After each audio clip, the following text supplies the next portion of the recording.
just need your love.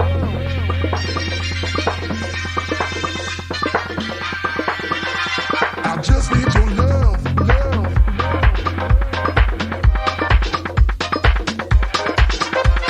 I just need your love.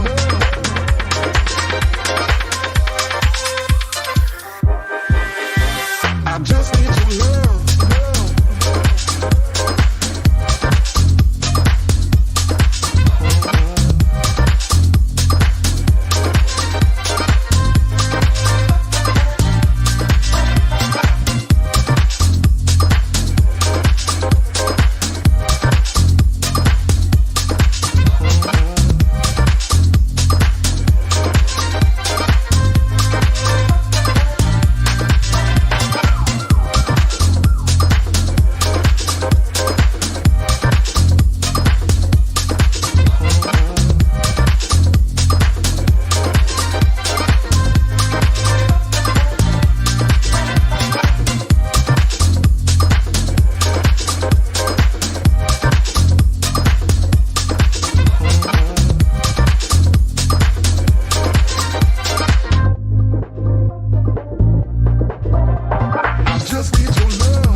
Welcome back, ladies and gentlemen. How we doing tonight? G'day, how's it going? We are at Mount Panorama tonight. Yes, I said Panorama, as it does cause much sorrow.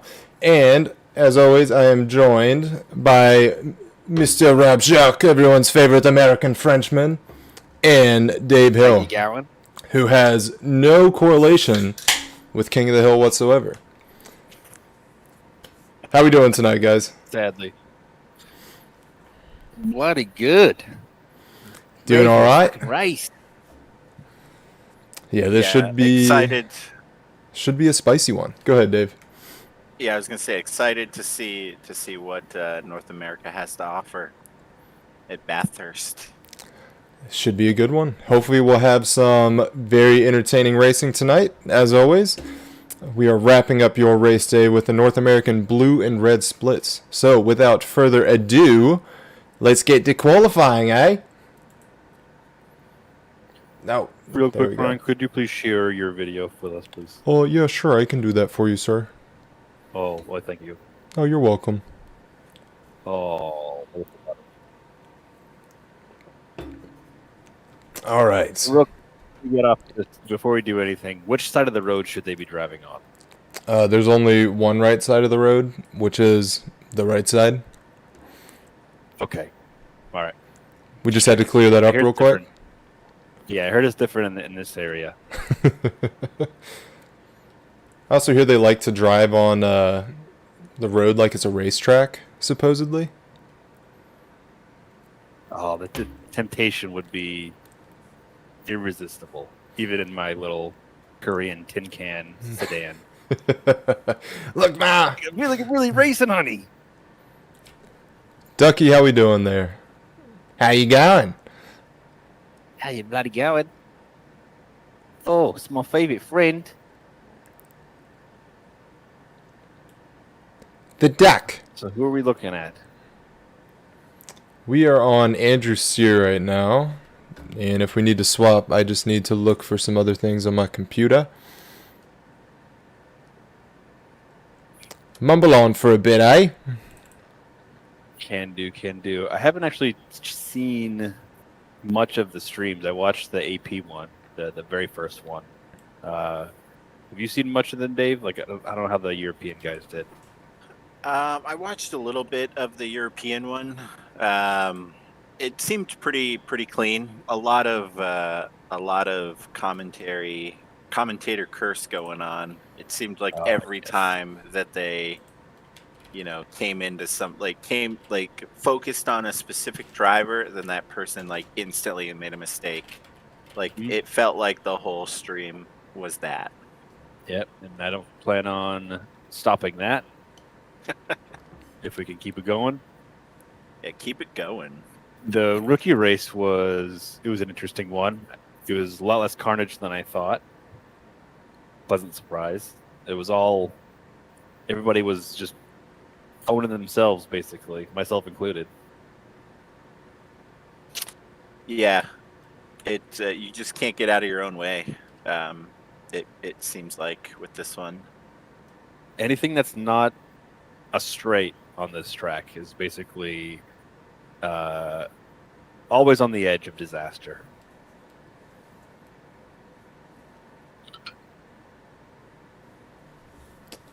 So as I'm still working in the background here, go ahead, Dave. So I was going to say, I don't know if you guys noticed this, but when I was driving, we have a 45-minute race in rookies, and I felt like it had maybe been at least 30 minutes, maybe, 20 minutes, somewhere around there. But it'd only been like 15 minutes, and I was like, I feel like I've been racing all day. Like, it's such a difficult track that you're focusing so much the whole way around that I feel like, it feels like you've been driving longer than you have most of the time. Yeah, I feel like I aged a couple of years in the span of that race. I definitely sweat enough for that. Good Lord. I ran out of breeze. Yeah, it's definitely a tough track. I feel like it's a really good one because I feel like, it kind of, I think last week we talked about how rain is a little bit of an equalizer. where sometimes you see people that maybe don't typically end up towards the top, may kind of change the top of the field a little bit. But with Bathurst, you're driving so, you kind of have to decide, do I try and get a really good time, or do I try and keep it a clean, safe lap? And maybe if you're taking that more gentle approach, you may end up doing better because you're less likely to make a mistake. The gentle approach really worked out for you. Where did you end up? I was in 6th. All of my damage was self-inflicted. I screwed up my pit stop and didn't take on fuel, so I had to pit a second time. And yeah, for I think rookies, I was kind of where most people were time wise. I was getting like a 2:05.2 somewhere around there, I think. I mean, these guys are like so much faster than we were. Yeah. They've got consistency and speed, whereas Yeah, it's really one or the other for us. honestly, I don't know where they find the time to get, because I feel like I was giving the track like everything I had to get 2:05. So I'm blown away that we've got Portis here hitting a 2 minutes .42. Yeah, I mean, I don't know how he I don't know I saw how he's Andrew doing O'Hara dip into the 159s. it. That is not surprising, though. I mean, Yeah, he's still a freak, though. yeah, he's so good.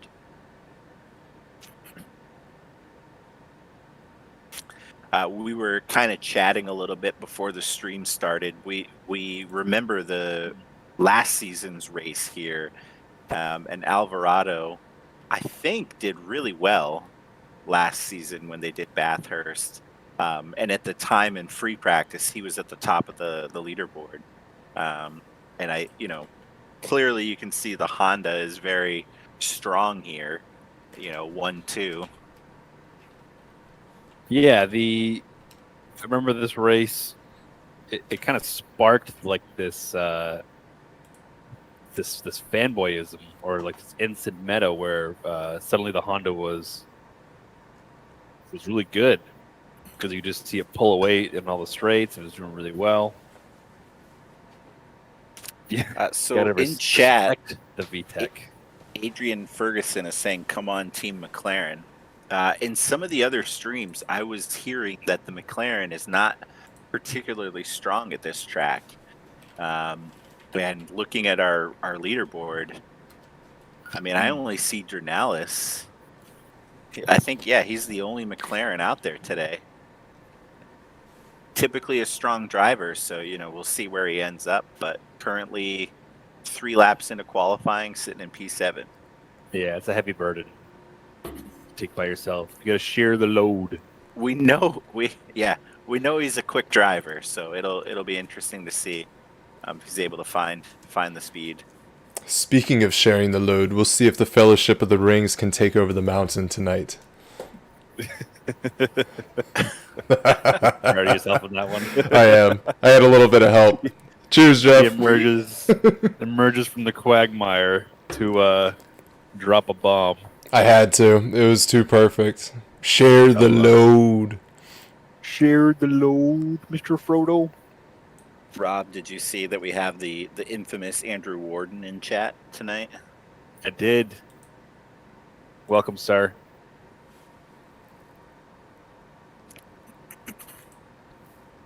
I'm curious, Andrew, if you're still in chat, what sort of times do you post at Bathurst? In a car you like, not one that you're memeing.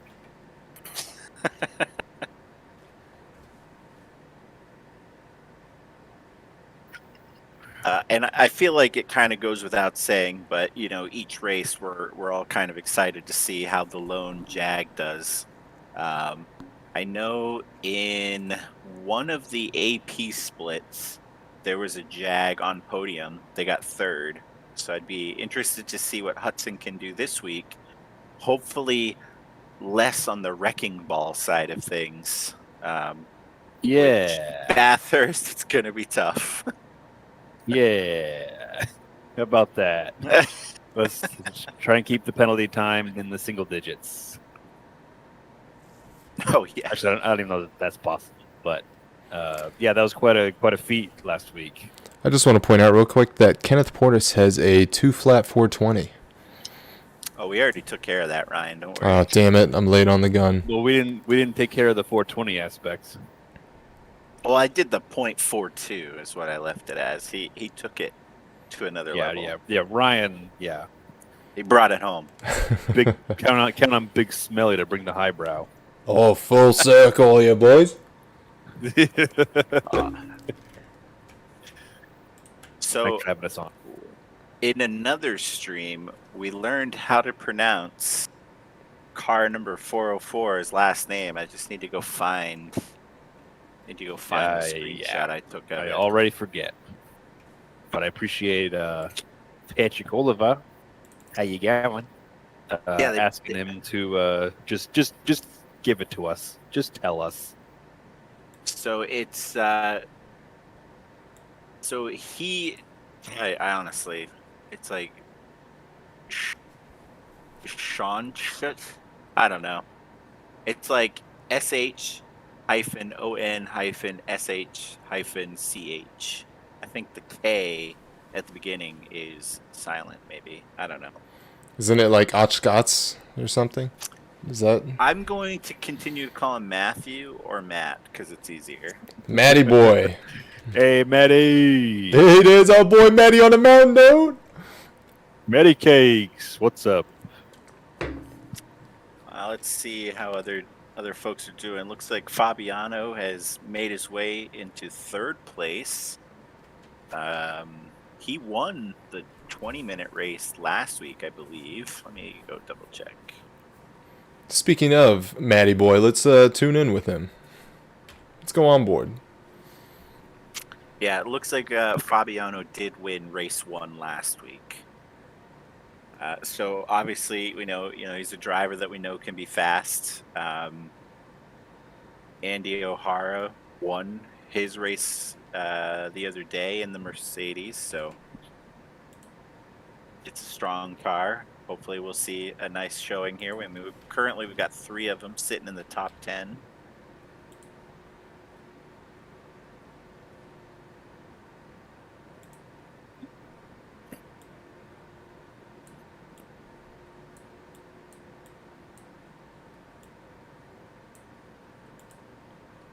How do you guys set up your car when you come here? Do you guys tweak anything? I know one of the drivers here is running 0 wing.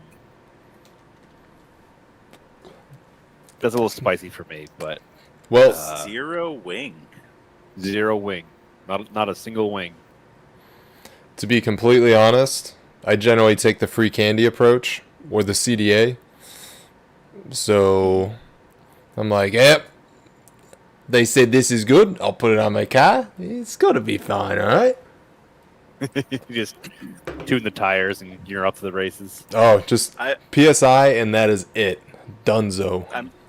I'm pretty much the same. I use the CDA setup, tweak the tires a little bit, and sometimes I'll tweak the brake ducts because I feel like sometimes with the CDA setups the brakes get a little too cool when you're in like a long section without braking. So I try and keep them more on the green side of things than any blue coloration.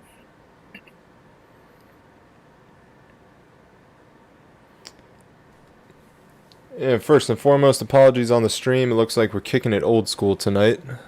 My computer has eaten broadcast controller, and I'll have to find it afterwards.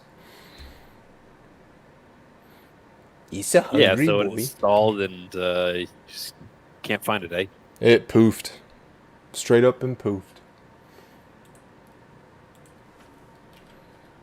So it looks like the top 3 drivers are the only one to crack the 2-minute mark. Quite a few 201s, a handful of 202s, but outside of that, I mean, they're all still really fast. I mean, pretty much everybody qualifying is above where the rookies were, at least for the North America splits.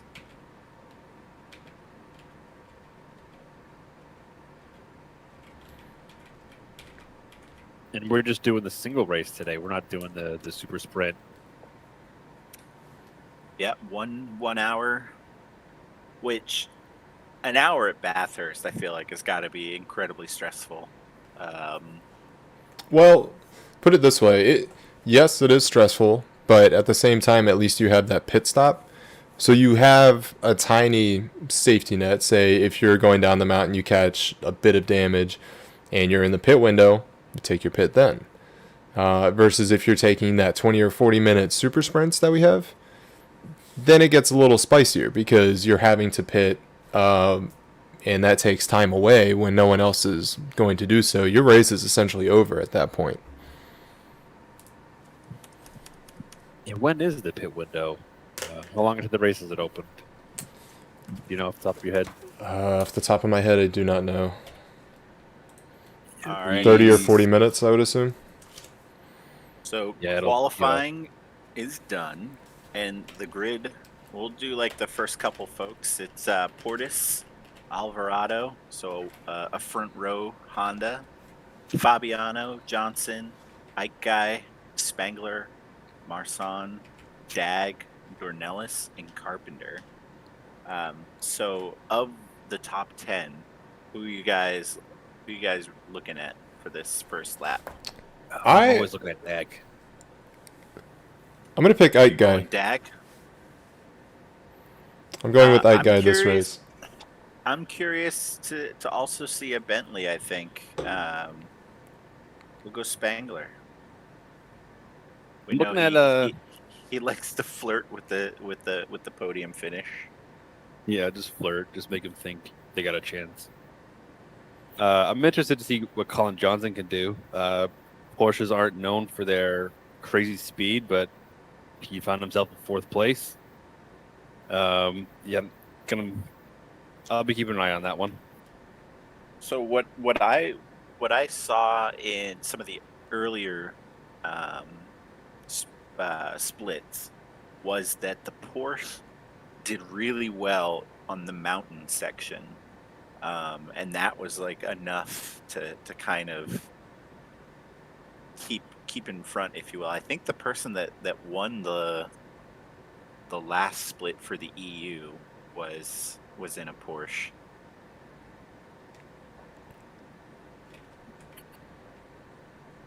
Oh, Ryan, you're going free cam. Look at you. You set up to drown. Total focus mode right here. There's the houses. Yeah, you smell the Barbie from here. You can see the dingo from here. Shit, we crashed. Ryan, were you able to get the Negative. race control app work? Nothing. Absolutely nothing. Nothing. Like it just Spectating, boys. it completely disappeared. So apologies. One of these days we'll get that up and running. Finals, yeah. There's only 2 more months until finals. Thanks for the great season, everybody. Goodbye. Okay, bye. Not to keep bringing this up, but if there was a super sprint, this would be the perfect track for it because you get that all those really long straights, the mountain straight to just line up, get that perfect line, and get the OOR beer koozie. Complete waste of opportunity. Maybe that's why they don't do it.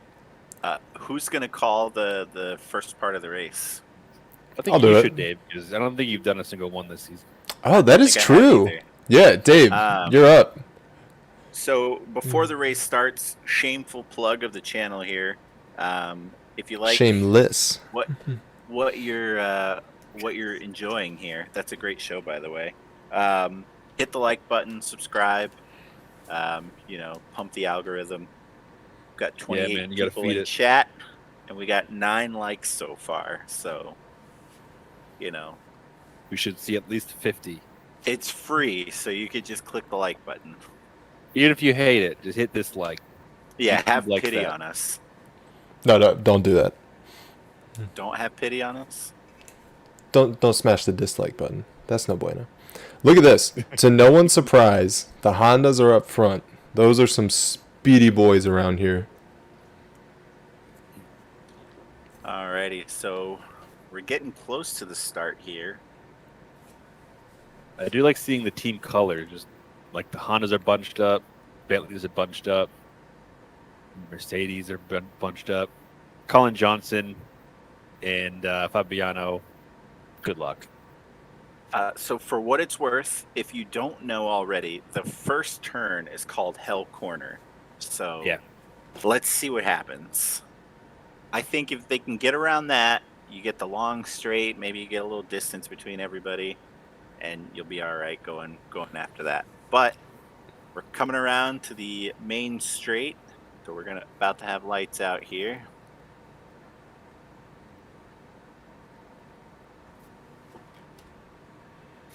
And we're green. It looks like the Mercedes of Fabiano had a really good start. So far, pretty clean. Portis pulls ahead. Looks like we got a couple of spots. Looks like everybody stayed about 2 wide throughout the whole turn. And they're keeping it clean so far.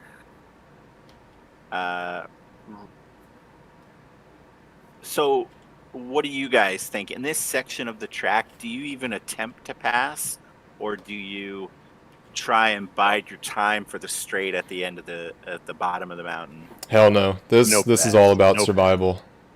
Yeah. You still got crispy tires to an extent. You're not at pressure. You want to get some more heat in them. I would give it probably a full lap before I even started to push. Yeah, these guys are playing it safe, playing it smart. Wait, hold up. Oh, sorry, gents. He flies off. Here we go.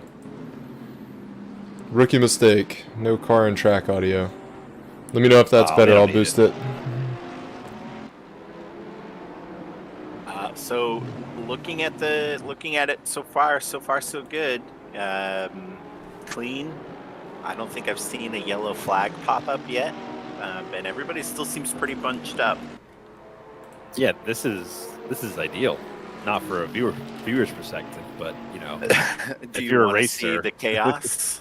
oh yeah. Let's be honest. Everybody tunes in because they want to see Austin Powers on Skyline. The Austin Power down the S's right after Skyline. Yeah. Does that bring back any memories there, Rob? Shut up, Ryan. Let's move on. So it looks like, at least at the top of the order, everybody's staying pretty close so far. Nobody, like last week in Solder, we saw people pulling away really quickly. But so far, everybody's staying pretty close.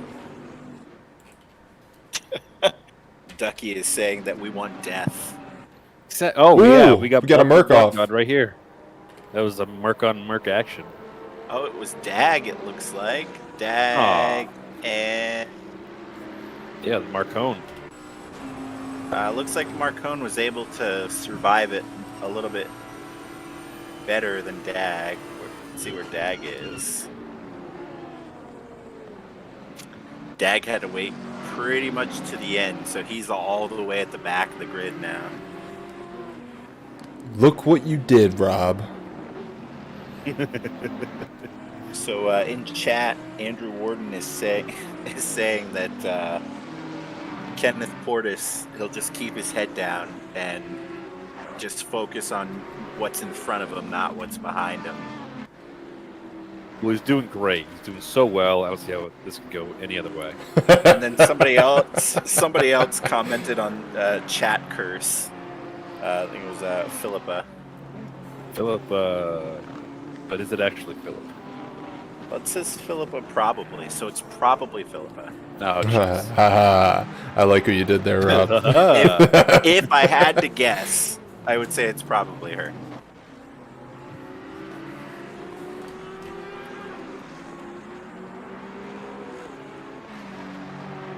So what do you think? Are we going to see some zesty action about 30-40 minutes into the race again?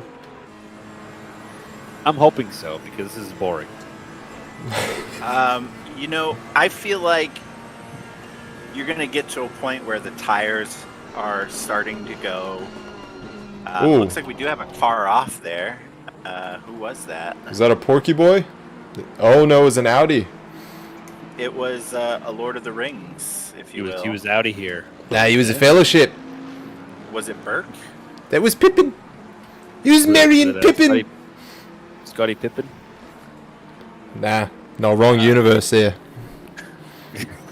So far, it looks like, not too much action going on. It does look like Alvarado is trying to catch up to Portis. Was able to stay pretty close to him through the straight. Let me verify the name of that street. Mountain Straight. Meow. All right, so there's got to be a turn on here that kicks everyone's butt. But Dave and Rob, which one is that for you all? Forest's Elbow. Yeah. Rob? It's just it's the S's. It's the first. Was that 11? Skyline. Just the end of Skyline, the first turn. It's a blind brake and a turn to the right. That's just where all my pain resides. The rest of it's fine. Nick 4. The commentary team is on few too many drugs tonight. Well, I don't know where you got yours, but we didn't. We missed our shipment. Yeah, I drink mine. I feel attacked. Oh, it looks like Mendez got loose towards the Forest Elbow, hit a wall. Tar is not looking good. It's one of the Ferraris. And Colin Johnson, the accidental legend, RP3. I wonder if he was able to get in front after. No, Fabiano wasn't the Mercedes that had the issue. Oh, and he just took P2 from Alvarado. Let's hop back up there.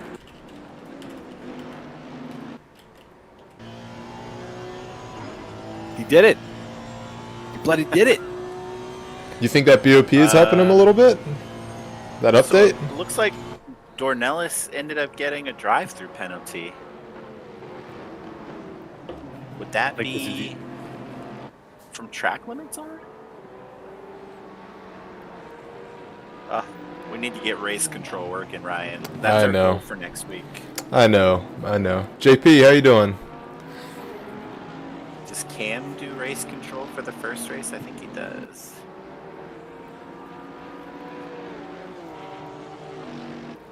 Oh yeah, I thought the Porsche update was didn't include Bathurst. Oh, it did not. Interesting. But that's just, conjecture I read.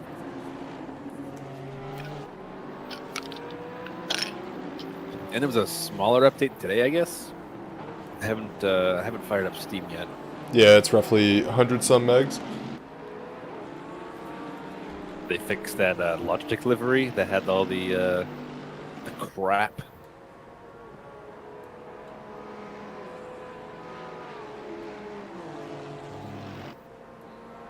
All right, let's jump back into another gaggle.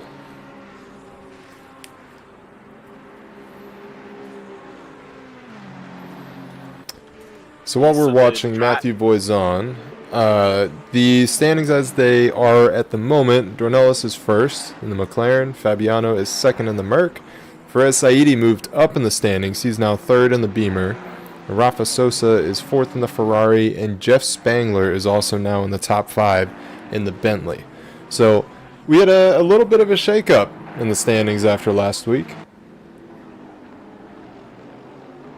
So I just chatted with Cam real quick, and Dornelis has a drive-through penalty for causing collision lap 2, turn 1. Oh, that must have been the collision with Dag. That's my assumption. No, was it? Okay. I could have swore that was the other Mercedes that hit him. Apologies if I accused the wrong person.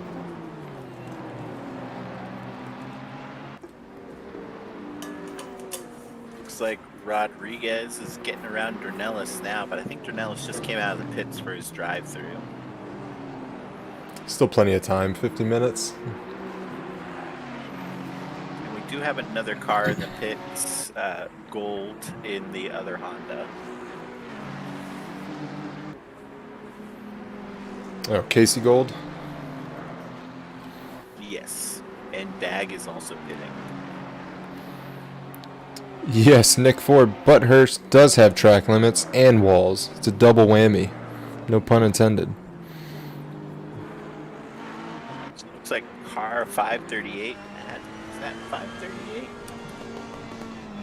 Hilligans? Yeah, had a yellow flag, so he must have gone off or hit a wall somewhere.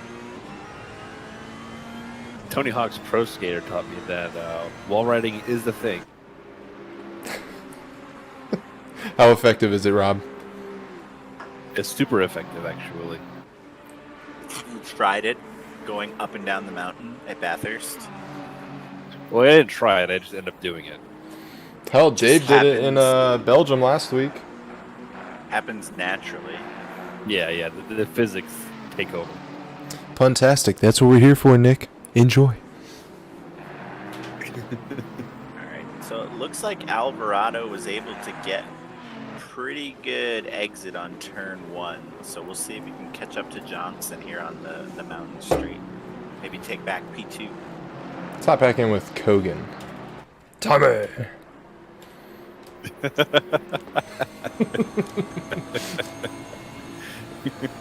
I was not prepared for the 21-year-old reference.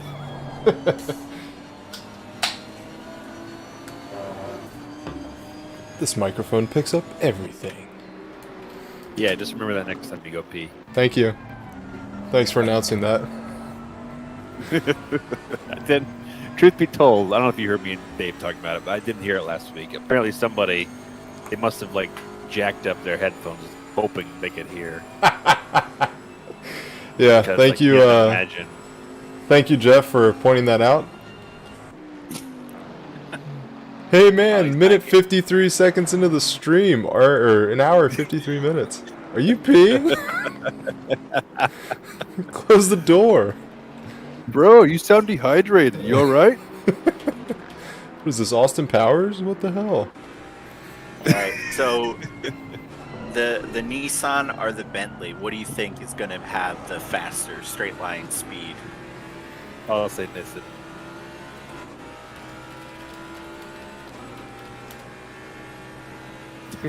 We'll see. We'll see if Kogan can catch up to Carpenter. Yeah, Ryan didn't wash his hands, but he definitely sanitized them, I'm sure. That's right.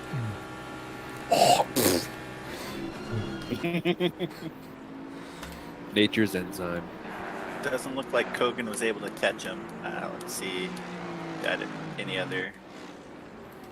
Everybody's pretty spaced out. Vasquez is making a move on Sear, though. He's able to grab P15. And gonna get around Mendez as well.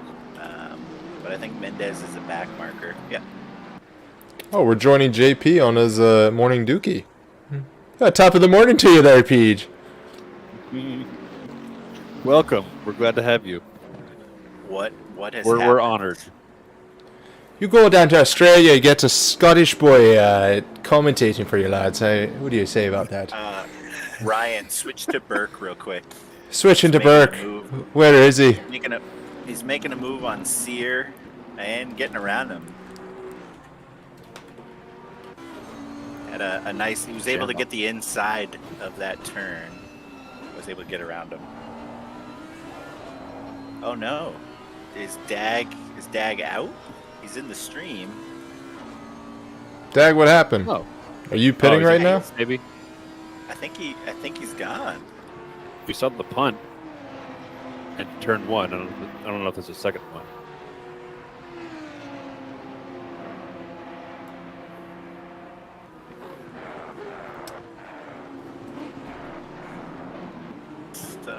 Let's see if we can see. We'll verify who punted Dag.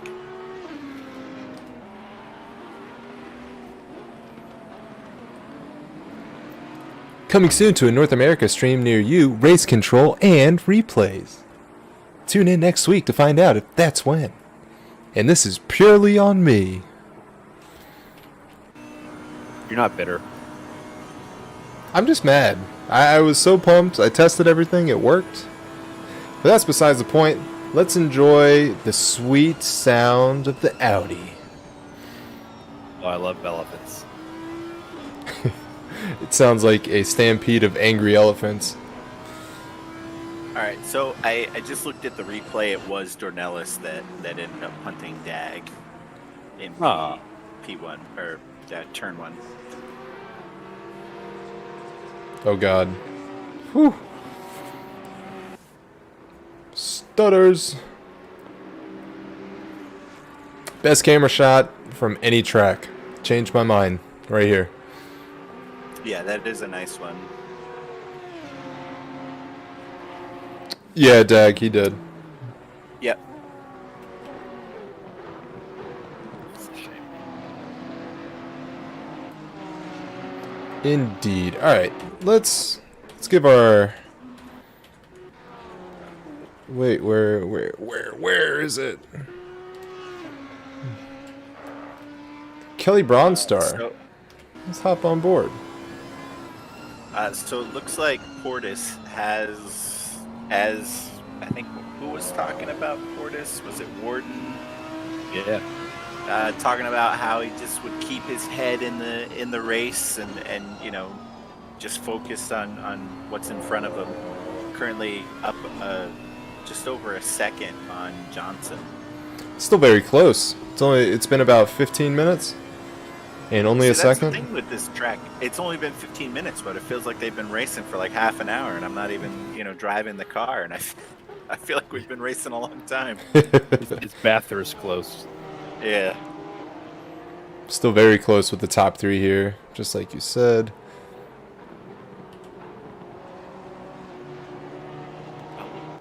Looks like maybe Flavio is going to just stay in the pits. I think they've been in there a while.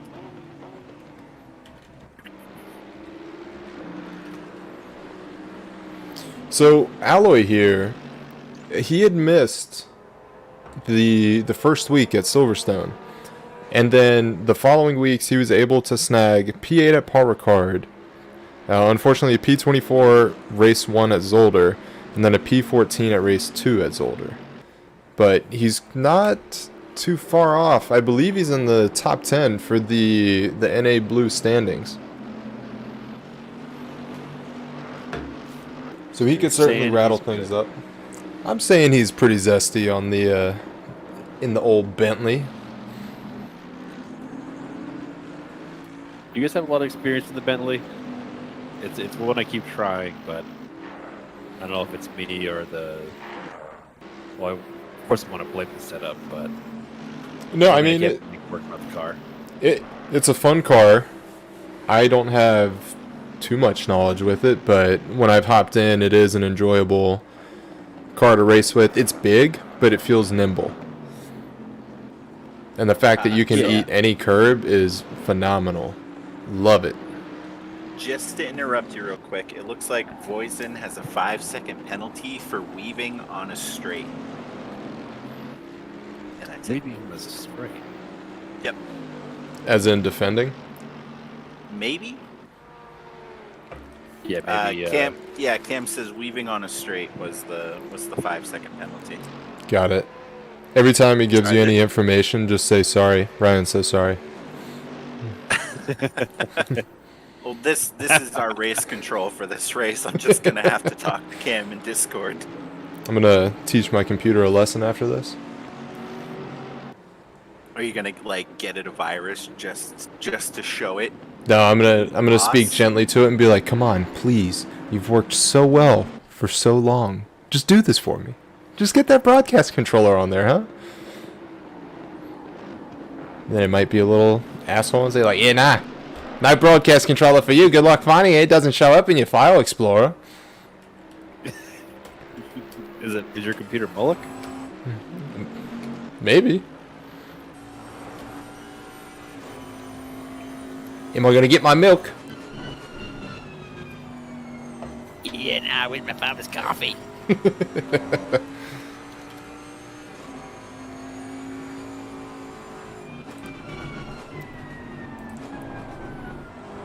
So things are looking pretty spread out at this point.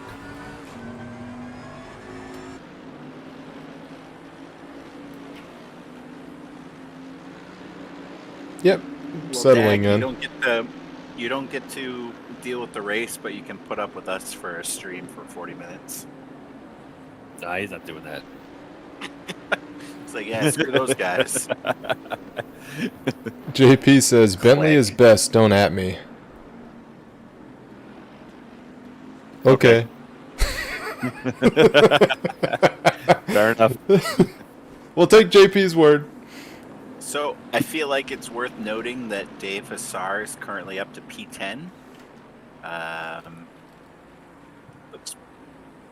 Looks pretty clean around him. He's got Burke behind him, but seems to be doing a pretty good job. I probably just cursed him. I don't think Fabiano had an incident. I think he just got passed.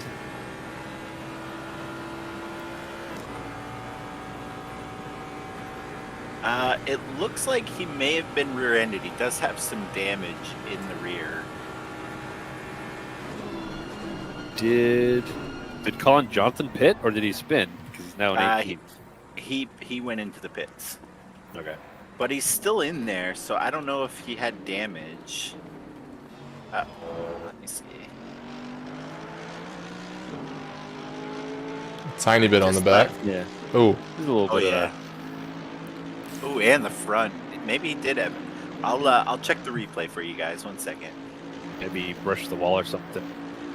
Fabiano, somewhat recently. Look for a Oh, lap. getting Takes around a though. little longer. Oh, that's a back marker. Whoopsies. He's got some damage on the wing too. Let's see what happened. Sean Jacobs watched Mortal Kombat last night. Kano was best Aussie representation ever. Still haven't seen that new one. The new one was good. I really enjoyed it. Get over here.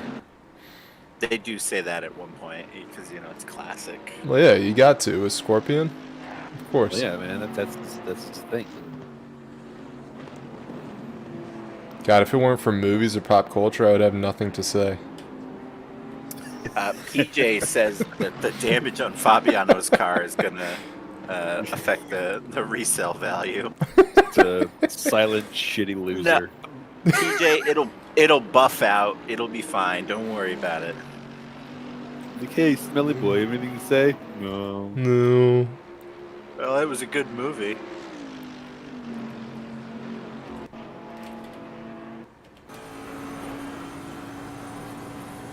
Yeah, guy. Oh, all my brake markers are gone. Huh? Yes, I'm probably weaving down the straight. Ducky, do you prefer both the 90s movies or just one over the other? Because I think the first one was way better than the second one. But then again, the second one had Liu Kang turn into a dragon. So that was cool, but it looked terrible. Yeah, so exactly, your point is invalid. 2 is better. Because it had a dragon. Yeah, CGI is better. That's all you go to watch those movies for anyways. It looked more like claymation than CGI. Oh, did you see Gumby? Pow. Yeah, and it wasn't a cinematic masterpiece. God, those blockheads. I hated them so much.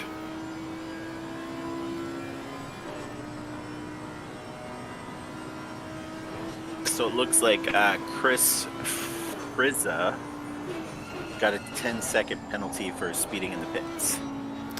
Yeah, you hate to see it. I like that this has one of those pits that is you see it coming from a bit away, so you don't just kind of get surprised with the pit speed. Just tap, tap, taparoo.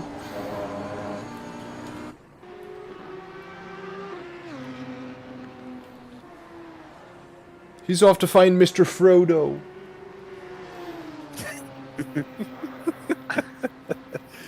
Share the load, Mr. Frodo. Oh, taking Yeah, there you go.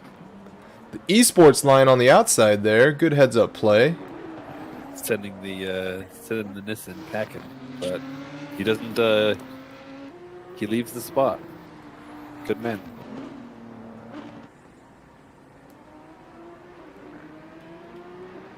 Let's see if we can do it again. Surf ninjas. Moto surf. That sounds familiar. Will that affect Dave's love for the Audi? I don't believe it will. No, there is no love for the Audi with him. We'll get there. No, I feel like last year probably ruined it for him. It was a joke. Last I know. Season. Audi tings. Destruct again.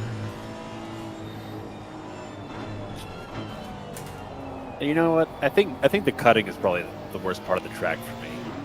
Having that half throttle, sharp left to a heavy braking, and then a sharper left. That one usually trips me out.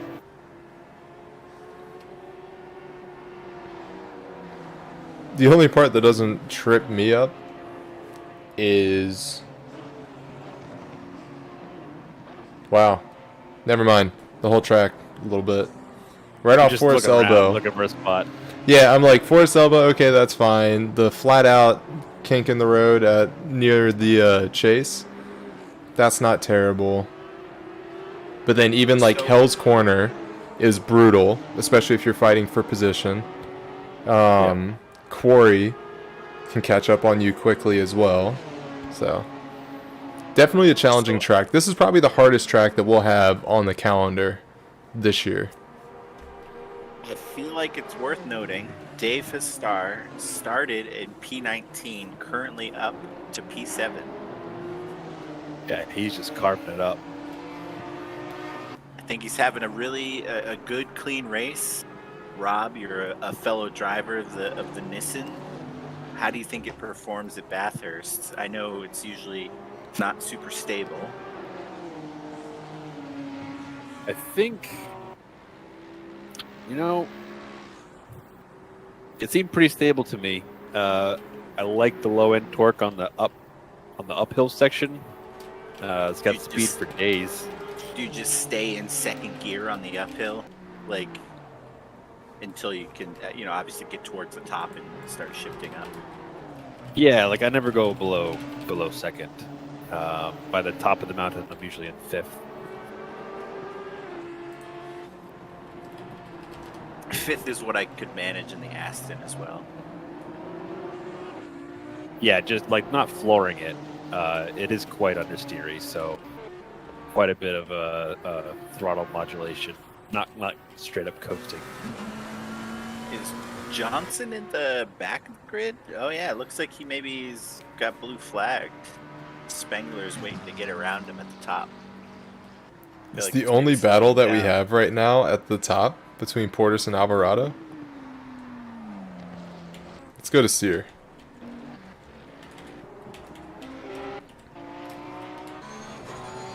I mean, Alvarado is right on Portis. I feel like, they both still have to pit, so pit strategy could help either of them. I think I'm gonna have to agree with PJ. Days of Thunder is a really good race movie. Still haven't seen it. It's worth it. Oh, yes. It looks good. It is worth your time, Ryan.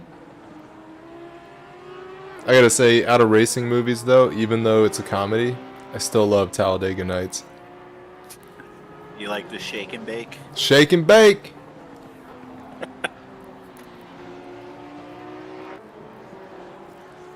I just like the quote when he's on fire and he's like, "Help me, Jesus. Help me, Oprah. Help me, Tom Cruise, with your witchcraft." Tom Cruise. Yeah. Help me all I out. think it's like one of the best quotes in the whole movie. He's like running up the banking of Daytona. I still love the. So how was y'all's day today? I threw a bunch of Grandpa Chip's war medals off the bridge. That sounds like a good day. And then today my teacher asked what's the capital of North Carolina. I said Washington, D.C. Bingo. She said no, you're wrong. I said you got a lumpy butt. And she yelled at me and I pissed in my pants. I'm still wearing my dirty pee pants right now.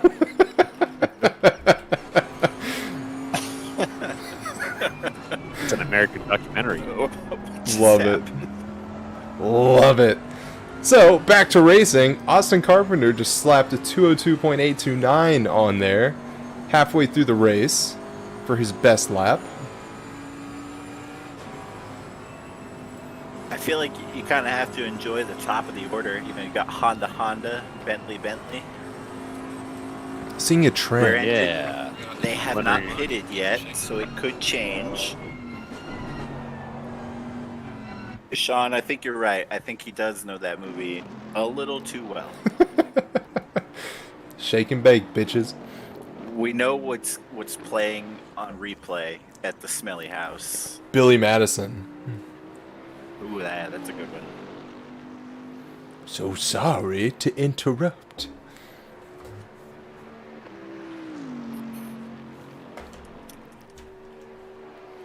At the risk of jinxing it, I'm impressed with the lack of penalties so far. You know, we've had a drive-through for causing a collision. We've had pit lane speeding, and then we've had leaving on the straight. Get back on there, Alloy. Keep going, boy. He could be at the top of the order here. I mean, so what just happened to him? I did multiple times during the rookie race on Tuesday. Just get a little pinball.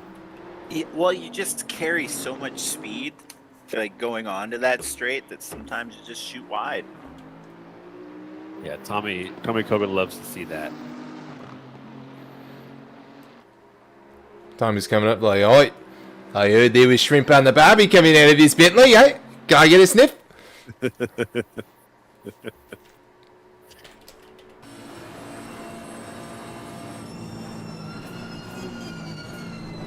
Yeah, I couldn't read the tiny speedometer. Oh, that speedometer? I wonder if he's breaking 280. Well, hey, guy, what does that speedometer say there, eh? Was it kilometers? Is that coombs instead of moofs? But that looked very wide for a second there. The giant like- Bentley in front. Look at that. It seemed like maybe Kogan had a better turn one. Yeah, I think he's catching him. Just chipping away. He's basically got to stay close to him up and down the mountain and hope to pass him once they're on the other side.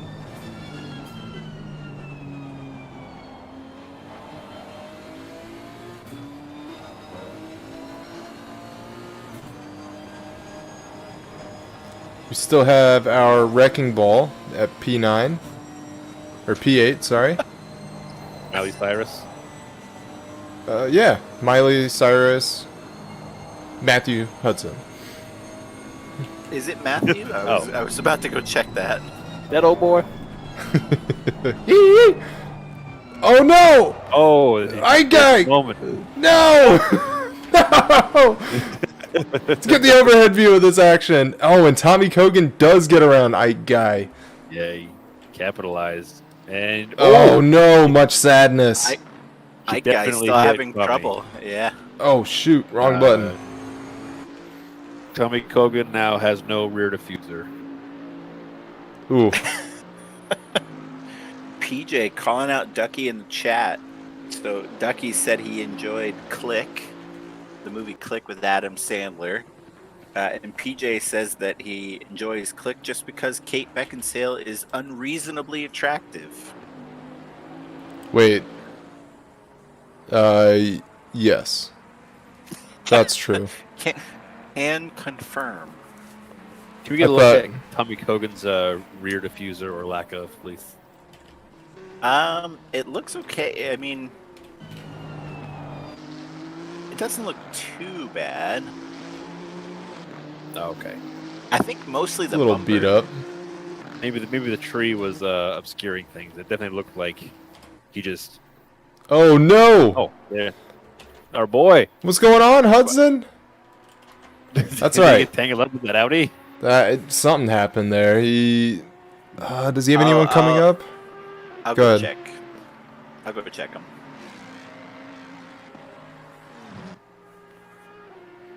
Well, as we watch everyone get well acquainted with track limits and the walls of the Pain Mountain, this might get a little spicy. The car doesn't look that bad, though. Now maybe he just kind of caught a curb, a little too much of that curb on the on turn 1. Just spun himself. I'm seeing a strategy. So if you drive the Jag it like a looks- wrecking ball, then you It may looks like potentially he collided with Landry, and that's what caused him to bounce out.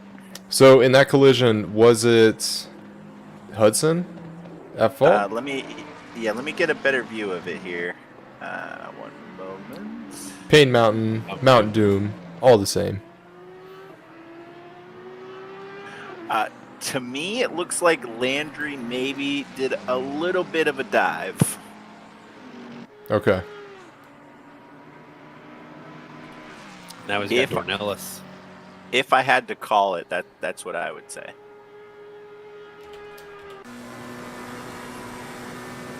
Here's the standings leader currently in blue.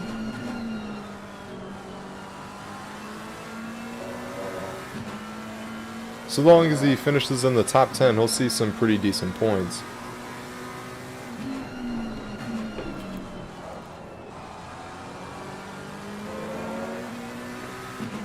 Good run off that corner. He's gonna block. Sure. Try to go around the outside here on the Jag, but no. Quickly being shut Yeah, out. check up. Jag taking up about 3 lanes of traffic. And that is a pain because he's gonna pull away at the straight. So I'm not sure when we missed it, but Alvarado did manage to get in front of Portis. Oh, he did. He's got a good lead now. Must have been an overcut undercut.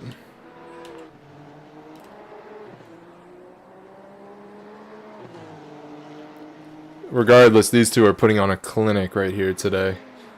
They quickly got away from the rest of the group, and they have stayed there as there is nearly a 17-second split between Spangler and Portis. Let's see, we've got some fun names for the track. We've got Butthurt, Mount Doom, That Hurts Australia, Mount Panorama.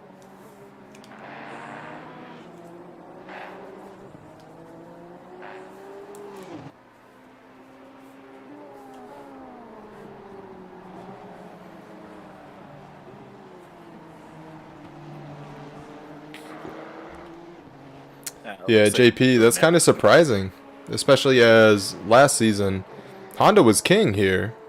Wasn't it across the board where Honda was easily in the top 3 every single round in every region? Yeah, it was pretty dominant. I didn't see the other regions last season, but I do remember it performing well in the North America split. Mm-hmm. Did the AP Hondas just get bad luck? If you move to Dornellis, I think he's going to be making a move on Hudson soon. You got Bruno Fabiano right behind him as well. Yeah. Let's jump no, on board here. Yeah. Yeah, no, yeah, no, yes, yes. No, Yeah. no. Take it away, Rob. We only have one sponsor. Well, that depends.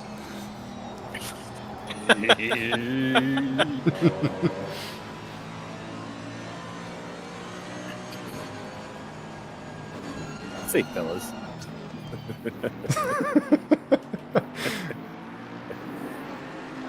JP, I think they won 5 out of the 6 last year. That sounds about right. It was a steady showing from Honda, without a doubt. And Alvarado and Portis here are quickly showing us that BOP still exists. Yeah, I guess so. I guess it is a thing. The right hands, especially. Ducky, why are you getting your dislike ready? Is it because of their singing? See, they're singing. I mean, I'm not singing. I'm not singing. We don't even have to say it. Ryan. JP's taking care of it for us. Thanks, PJ. Oh no. So, you know, it looks like the Jag definitely has the straight line speed on the McLaren, but I think it's in the corners where the McLaren is going to potentially win.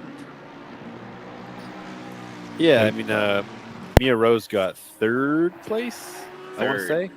And I think when I was watching that race, within the first couple laps, she was able to pass on that long straight that we just had 2 of the drivers in front of her to get to that point. It was really impressive. Yeah, I think this is just some good old offensive driving here, where just be in the way. Some And good I old think family that's- fun there, Kat. That's what we've seen with Hudson in the past, is that he is pretty good at defending. He's a good wrecking ball, but he's a good defender. Keep it, too. Bruno. Bruno getting a bit squirrely there. Let's check on his last lap time. Last lap time was a 2:04.974 with the best of 2:02.28. It's pretty quick. Do you worry at this point that maybe they're starting to push to try and get a better position and maybe, you know, roasting their tires at the same time? Do I worry about it? No, that's what I'm hoping for. That's what you want. I want Worried some that I'm action. gonna do it.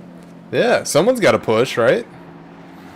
So Landry has a 10-second penalty for causing a collision lap 17, turn 1. And I believe that was who did he run into? I know I brought it up. The Hudson one? Hudson, yep. Yeah, I think as the clock winds down, the patience will also run down, and things may happen, or they won't. Also curious to see if some of the rookie drivers start to lose a bit of focus, as this is a very tough track. And going around for 60 minutes without any of the common brake markers, sometimes it can catch you.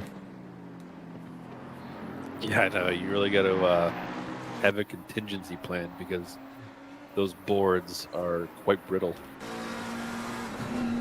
Well, let's see if Dornelis is going to get the move. Oh, the switchback. Is he going to get it? Hudson Yeah, has they're his so arms out. close. Oh my god. Fabiano's right there. You see Fabiano in the rear view there? Oh my God. Let's get an overhead view of this. Yeah, Wow. he got around. Fabiano got a little got- bit of a slingshot. Yeah, he got the toe from Hudson. He's going to try and go around Hudson here. Oh, that was... Nope. Not quite. The inside line there is so key. I don't think you could get it around anybody going outside there. I honestly He thought that could've- Fabiano was going to attempt the outside line, which was deadly at the cutting. Tear you up. Well, if he stayed on the inside there into the cutting, he would have just easily had the advantage. But then he lost it out of the cutting. But he's up one spot. Now he just has to get around Hudson.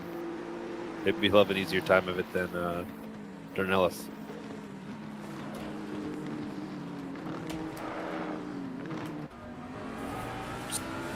I'm gonna go check the rest of the race, see if there's anything else worth watching. It seems like this is the closest battle right now. Looks We like do have Ornella's Kenneth Portis chasing underneath Wall a just little second.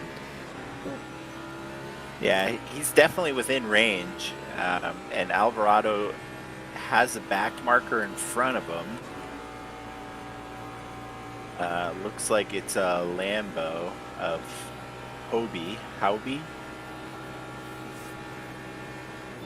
Yeah. But I would say the closest action is this, Hudson, Fabiano, and Dornelis.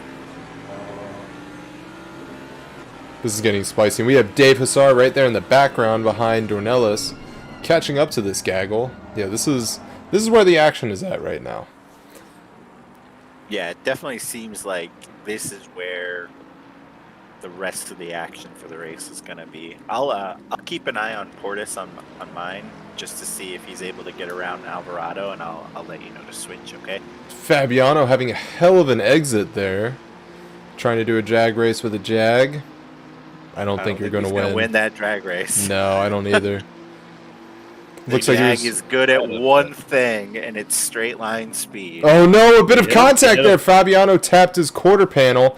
Hudson is now down. He will be put back into about 12th or 13th. Oh, as he gets acquainted with the wall on the other side.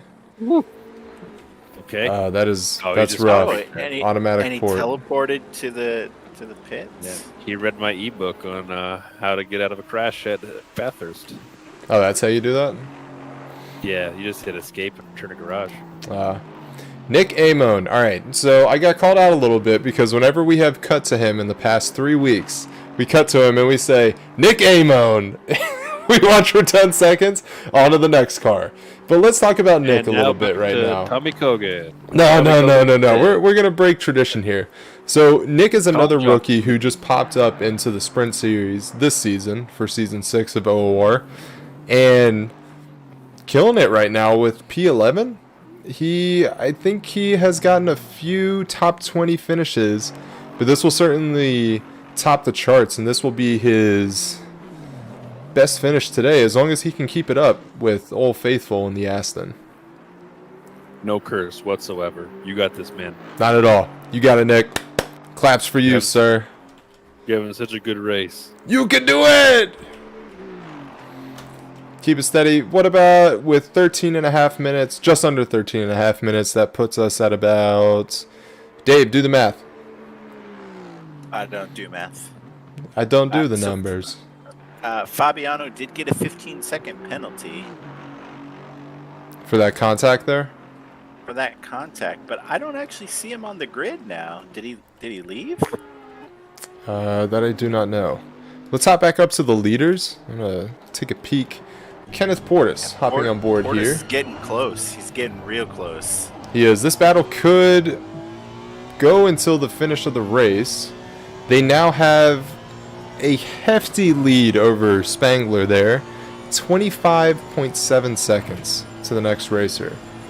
And these are, again, putting on an absolute clinic. Last lap, 2 minutes and 2 seconds. Nearly breaking the 2 minute 2 seconds into the 201s. That is quite impressive. You do actually love to see it. Hell yes, we love to see that. That is speedy as hell. Love it. Is that Jeff Spangler? No, that wasn't Jeff in the background. He's quite too far. But it looks like behind him, Jeff Spangler and Austin Carpenter, two other drivers that have popped up into this season from rookies within Season 5. And this might be their best finish as well, if they keep it up. You know what? Let's just keep commentating, huh? There's no such thing as curses. Who would have thunk? They're having such a good race. What could possibly go wrong? Nothing. This track is so easy. Oh, of course. So it looks like Fabiano self-inflicted some damage at the top of the mountain and then left the server. All right. You hate to see that. Got a little extra.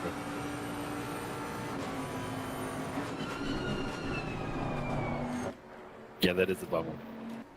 I Well- almost rage quit the rookie race last night or Tuesday. Nah, you got to keep But at it. No, not this way. Not like this. Not like this. JP, 7 laps, my man. That's exactly what I was thinking. You just didn't want to say it. Nope. PJ calling Fabiano out in the chat. So Portis is gaining on Alvarado.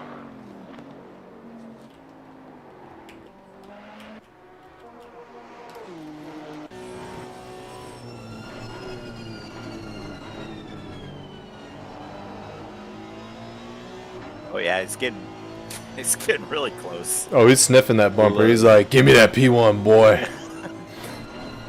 They do have team chat. I can only imagine what they're saying right now. The amount of trash talk. Or none. Perhaps none at all. Yeah, maybe it's completely silent. I have to say, I think I'm one of those racers. If I were to be in a team chat, I would be quiet 80% of the time.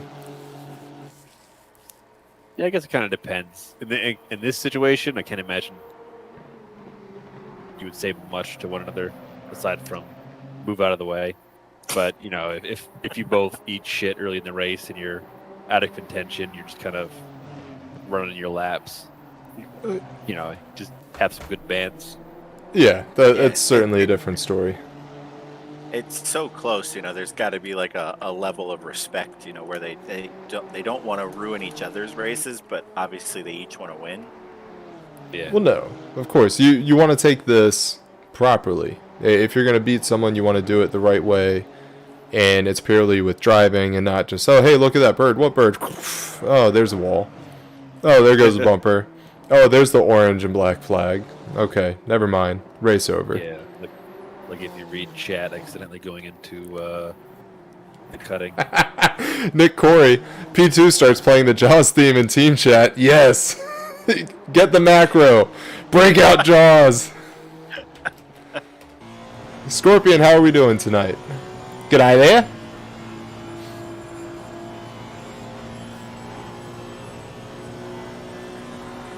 Favorite friend.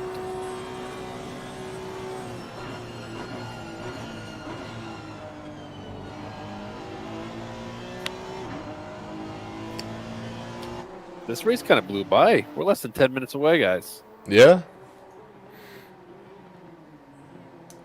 That's Time just flies when you're drinking beer. I mean,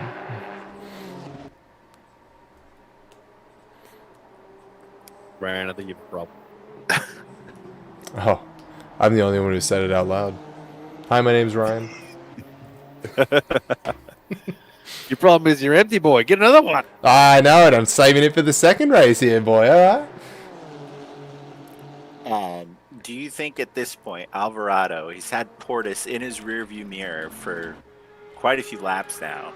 Do you think he's feeling the pressure? I mean, Portis is getting very close. Yeah, I mean, just like, I forget who said it in the chat, but you have to have that stone cold mentality when you're leading, especially that close.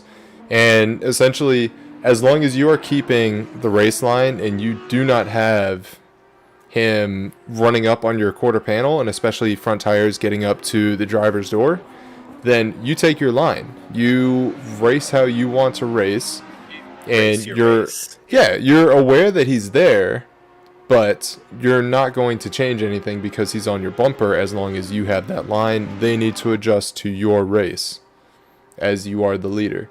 But we still have plenty of time here. Kenneth Portis is about 0.3 away from Alvarado. This could go either way. Yeah, We have with the way they're driving, I think it's one of those, like, you know, who's going to make the mistake first. They're both, you know, driving so well at this point. Yeah, agreed. We also have Andrew Burke here, who just got around Landry. So that will give him some clean air that he can focus on for the rest of the race, because even if he were behind Landry within 10 seconds, he would have had P6. But I would imagine this is a big peace of mind here. As he got around him cleanly, he can finish the race, say, okay, I have roughly 3 to 4 laps left. Just bring it home.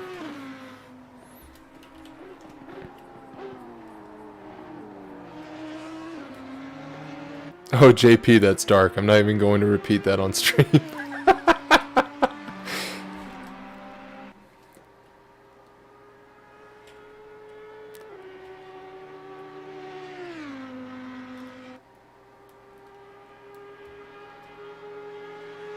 Who else do we have? Tommy Kogan, about 1 second away from Austin Carpenter.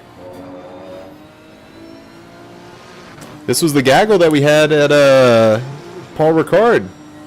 Carpenter, Kogan, Spangler, Hudson. Who else did we have? I think Landry was in that gaggle as well. Is that true? Yeah, I think so. They just want to get the gang back together. That's right. Just one quick go around before the end of the race.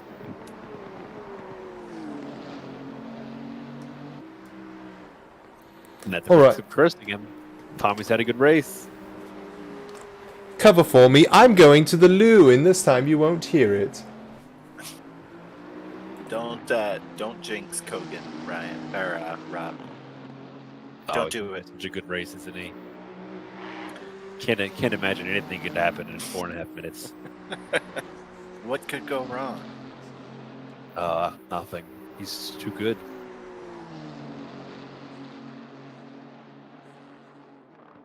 I like that we're literally just stuck watching Tommy and Kogan though until Ryan gets back. Well, I'm also watching on my other screen Portis and Alvarado. Okay, just me. All right. Alvarado did pull away a little bit, but he is coming up on a back marker. It looks like. Who is that?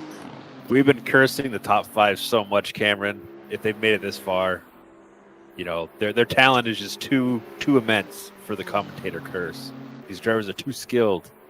So Cam is a fan of Portis. I mean, Portis driving so well, nothing could go wrong at this point. I mean, he's going to get P1 for sure. Total domination. This guy is just he's writing the book on Bathurst. Now we can't mess with Cam. He's been helping out since we don't have the race control app working. I've been, got a line of communication with him. Sorry, Cam. In Discord. MVP as always. That's right. Race Cam Troll is here tonight. So the blue flag of Ike Guy is helping out Portis catch up. And obviously, there's really not a lot of room going up the mountain to get out of the way. I mean, you would hope on the straight he would get out of the way, but I guess not. Yeah, okay, he did. There it is. Esports line through the S's. A Bentley of all cars. Yeah, you have to expect that Alvarado maybe had some colorful words for that. Oh my gosh. Oh, there's Jay. Welcome to the stream, Jay. I was wondering where you were. We didn't have a request until now. So here we have Kenneth Portis, 0.666 devil's length away from Alvarado. And we're going into about the last 2 laps of the race. And this is very interesting. It could go any way. Hello, I'm calling from a hot tub. Hello, I'm calling from a hot tub with my stubby older. Watching in my maiden Bathurst track here. Oh God! Here we go. Love to see the Hondas on out in front. Gotta love it. And yeah, just here with me boys, chilling, watching races. So what we missed because we don't have the race control app, Cam just gave us a stop and go 30 penalty for trying to curse Portis. Well, next week, Cam. I'm sorry. One of these days we'll get our shit together. Ooh, fear aroused. Be very scared. Mullock must have a throne of koozies. Like the Iron Throne, but he has one made of beer koozies. The stubby throne. Yeah. That's our payment for doing commentary, right? We get a stubby holder. He just sits there with his golden retriever, with his carton of iced coffee, because for some reason that's how they do it over there. Hold on. It's not just iced coffee. It's Farmers Union iced coffee. Farmers Union. Yeah, Farmers Union. So I used to think that FUIC was like an Aussie curse. But no, it's just shorthand for Farmers Union iced coffee. Because I saw Fuke all the time in the chat. I was like, what the fuke is that? It's like an accent. FUIC. I don't know if yeah. you guys saw the AP split the other day, but Mullick's dog made an appearance on the stream. Yes, the goodest of boys. Oh, you gotta love it. This race is winding down, by the way. I don't know if you know this. I do know this. Thank you, Rob. Just making sure people don't complain that we're not talking about the race. Portis is getting so close to Alvarado here. Oh, is that... Wow, how close were they until... This will be the end of the race, right here. Yeah. That's a wrap. Get around him. Nicholas So Alvarado close. and Kenneth Portis, P1 and P2. Good show, gentlemen. Putting on a friggin' clinic. If you bounce to Johnson or Alves, they're the closest ones for the next battle, it looks like. We'll get there eventually. We'll get there. We're getting there. We're getting there. Here we go. Well, apart from that, it's pretty. Everybody's pretty spaced out, but this is the closest battle. The I Hate Fate award goes to Colin Johnson today for having a early podium and then dropping back. I don't know why, but real bummer. Yeah, nah. Oh, let's not forget about Thomas Dagg either.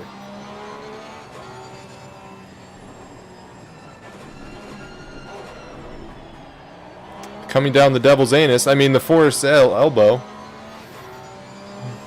Easy to confuse them. It is, indeed. I don't know why Hell Corner is turn 1 and not turn 18 through 19. The Dipper and Forest Elbow. That whole combination there. Bye-bye. That's the worst turn here. Just bin it. Every time. Can't get it right. Alright, let's see if Thiago can hold off here. Colin Johnson does have that corner speed, but it looks like he's going to stick his arms out and say, nah, the elbows aren't enough. Thiago is going to see Mr. Frodo as he takes P14. So, as we wrap up here, P1, we have Nicholas Alvarado, P2, Kenneth Portis, P3, Jeff Spangler, position 4, Austin Carpenter, P5, Tommy Kogan, P6, Burke, and then Landry at 7, Dornelis at 8, Hassar at 9, and Marcon at 10. Good racing tonight, gentlemen. Let's go ahead, return to garage. It was really clean. It was. Impressively clean. Yeah. Frustratingly clean. I wish it wasn't so clean. Look at this real quick. So, again, Alvarado and Portis putting on a clinic with 3 thousandths away from P1. And I know we have to be quick and jump over to the red split, but that is quite a showing from the top 4 with Kenneth Portis, Alvarado, Fabiano, and Johnson. So let's go to the race overall. We have Alvarado, Portis, and Spangler on podium. Pro-Am, we have Alvarado, Spangler, and Landry, 1, 2, and 3. And then for the amateurs, Austin Carpenter, Nicholas Amon, and then Frizza at 3rd. So, as we said, good show. It is time to hop over to the red split. Americans can't complain about the Dipper when they have the elbow and the can't complain about the elbow when they have the corkscrew. Man, the corkscrew is the shit.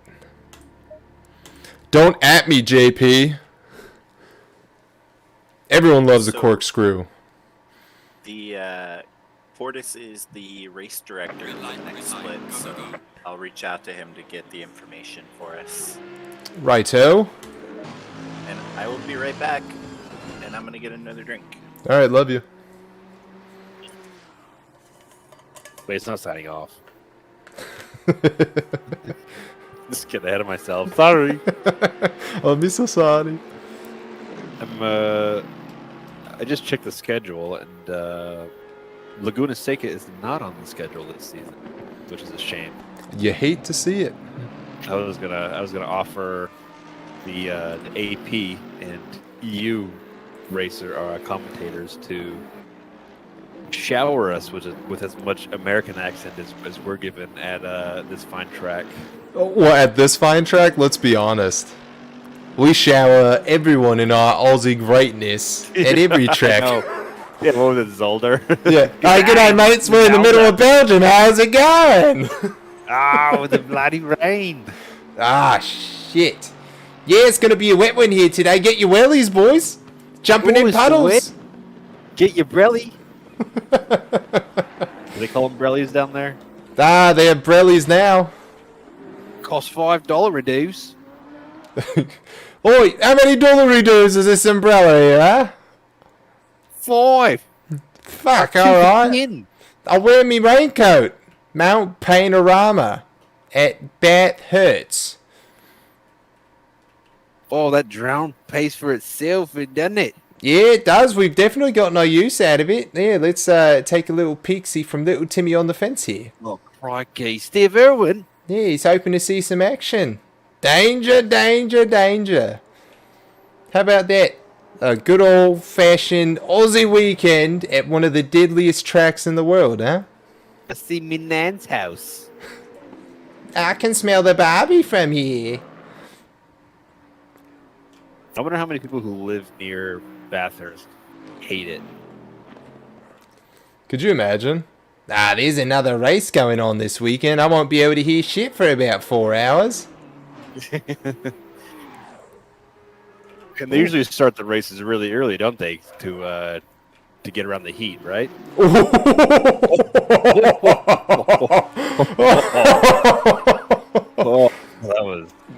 that was zesty.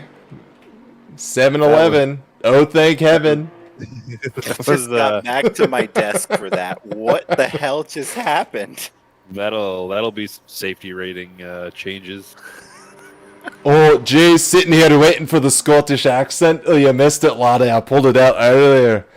Supposedly, it was a very good Brad Pitt something accent from a movie that he did, and that just went Russian. I gotta stop. Welcome to Bathurst. I have too many voices in head, huh? Too bad there is not Sochi track. I would shower you all in Russian accent. Look out, we are going wrong way. All right, good night, everybody. Are you sticking around, Rob? Have died at Bathurst. Oh, that is brutal. Oh, no, I was pulling the plug on the stream because it's clearly going to a different place now. Nah, everyone's enjoying it. We still have viewers. See, Jay's loving the stream. You're a legend, Jay.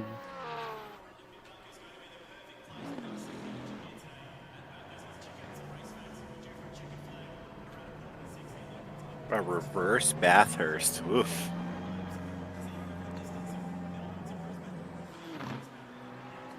The normal Bathurst hurts already. I don't think we need to do it backwards. That would be interesting.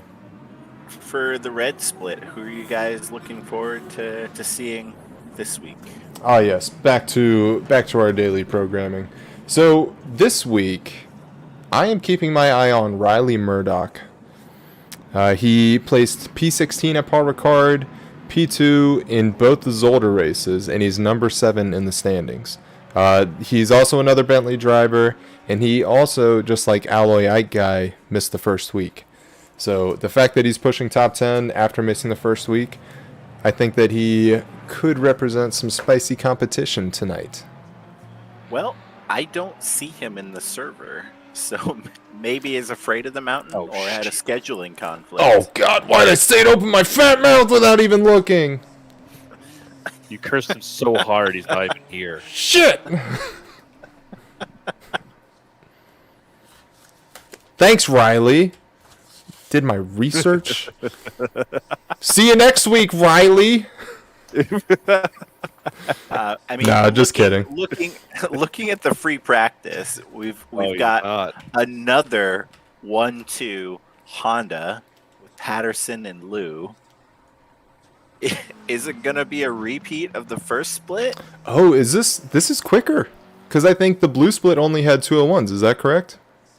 No, they did have a couple 2 minutes. Was it Alvarado and Portis with the 2 minutes? And they were Yeah. a thousandths of a second away. I think they were the And 2 minute flat .4. I think Fabiano was also a 2 minute. So I think what Yeah. we have in this split, similar number of 2 minutes, not as many 201s. Mm-hmm. They had like 8 or 9 201s in the last one. So we'll see how they do in the qualifying. But Yeah, this is the real test. Welcome to qualifying, gentlemen and ladies.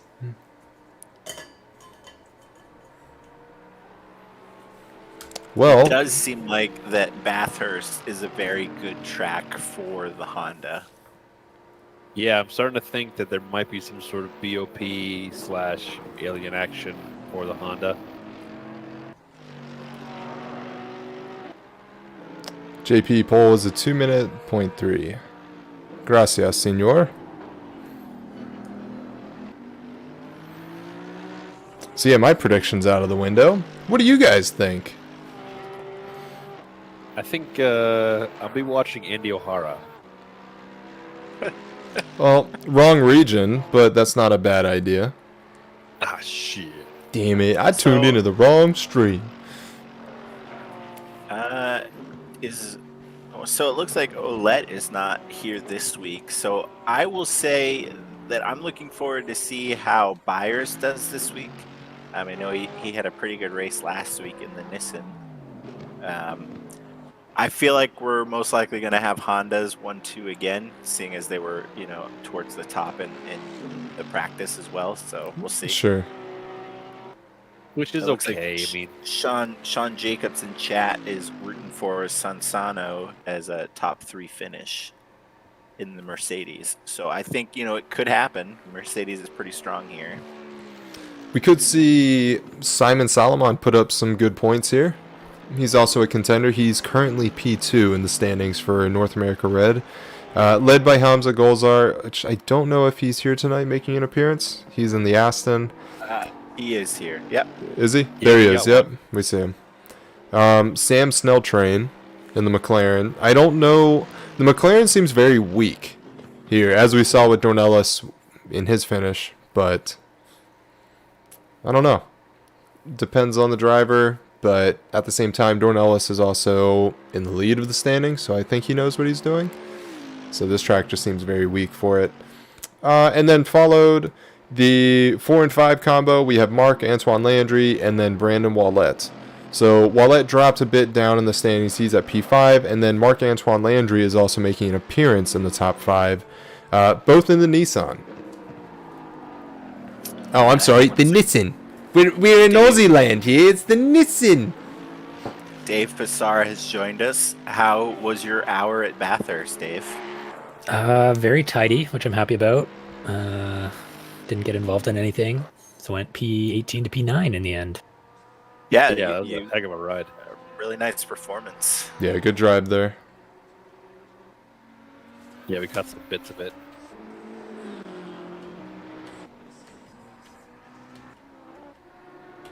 Yeah, and glad you were feeling well enough to do both. Yeah, my arm's pretty unhappy at me right now, but we're gonna power through. That was the second one, right? Second dose today, yep. Yeah, second dose, my Hopefully. arm didn't really bug me, but it was the side effects. Hopefully it's vice versa. And I was going to say, hopefully it's not your drinking arm. It is not. Oh, there you go. So you're good to go. Weekend's clear, ladies and gentlemen. Dave can celebrate the 4th with us. Even though I know you don't. Yeah. Canadians love I don't celebrating think sports. July 4th is a Canadian holiday, Ryan. It is now. They're our neighbors. We all celebrate. Yeah, you know, like the guy who just like puts his arm around like whoever's next to him, like, come here, you. Let's go celebrate, brother. It's the 4th. Anyways, We're all Americans today. Simon Solomon putting on a slapper of a lap, 2 minutes and 0.738. And look at Byers, you know, two tenths behind. Yeah. So 2 people underneath 2 minutes and 1 second. That is just so damn quick around this track. I don't know how they do it. Kind of kiss your ass goodbye and hope that you make it around turns. That's my assumption. Yeah, but apparently it's really difficult with Porsche.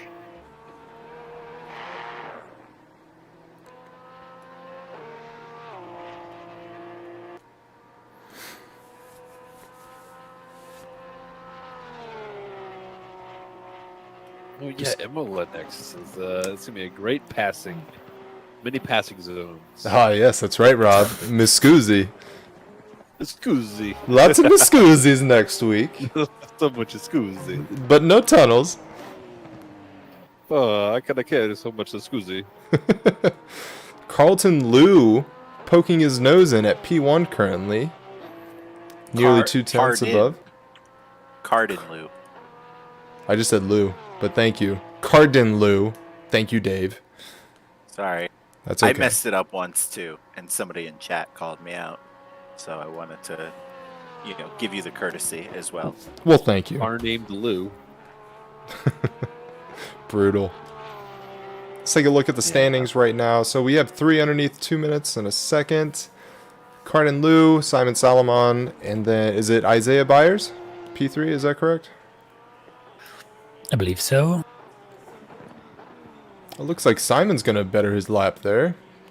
Taking 2 purples for sector 1 and 2.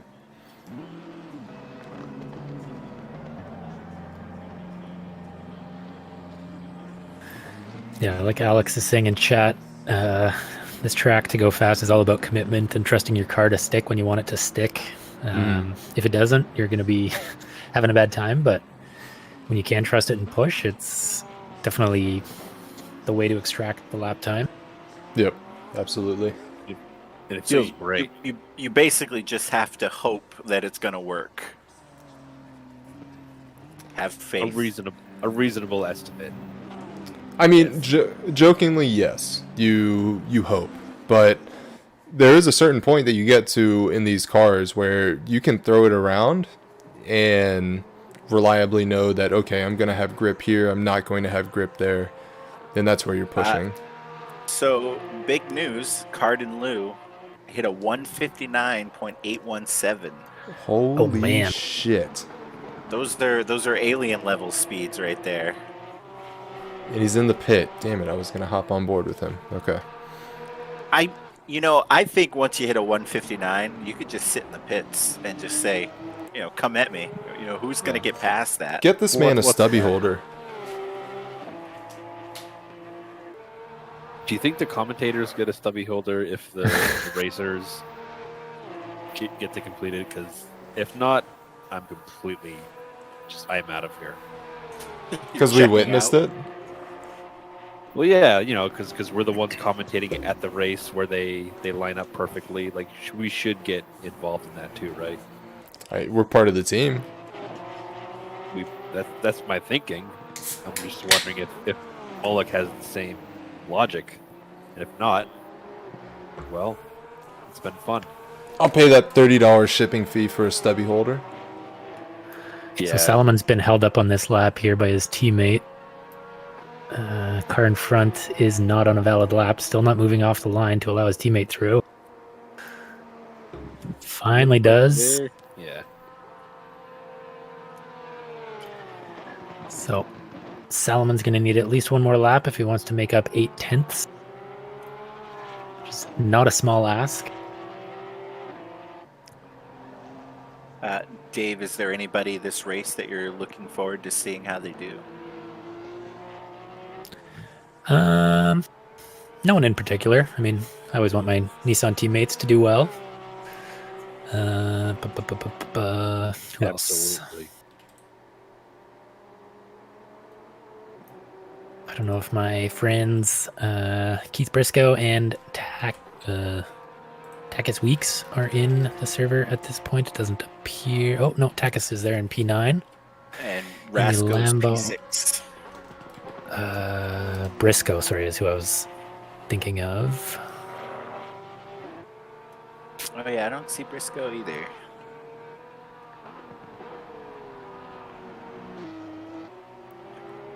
I don't know if it's the same way with sprints, but I think with rookies, people were afraid of the mountain. They didn't want to come to race. I mean, it's the most challenging track on the schedule. Go ahead, Dave. I was going to say the same thing.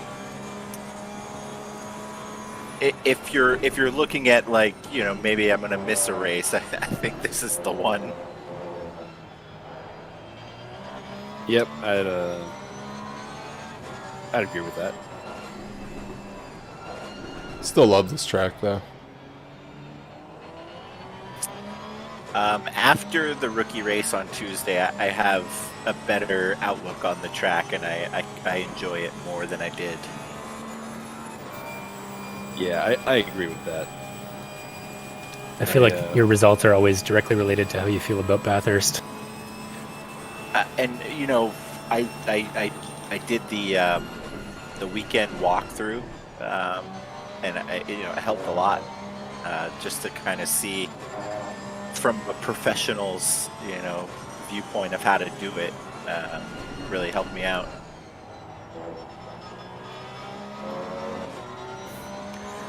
So Salomon does not improve on this one.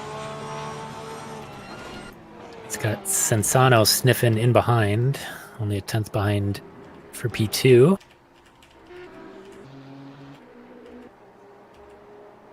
One of these weeks we'll get race control working. Sorry about that, Dave. Sorry again, Cam. Sorry, Dave. Thank you, Cam. Yep. As is tradition.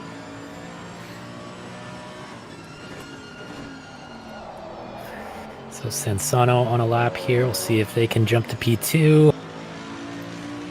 Oh, Look at how takes close some time they off, are. but doesn't move up into P2.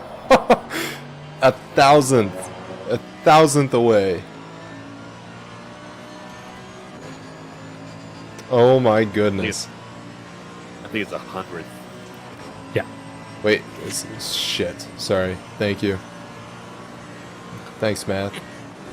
It's cool. Stupid numbers.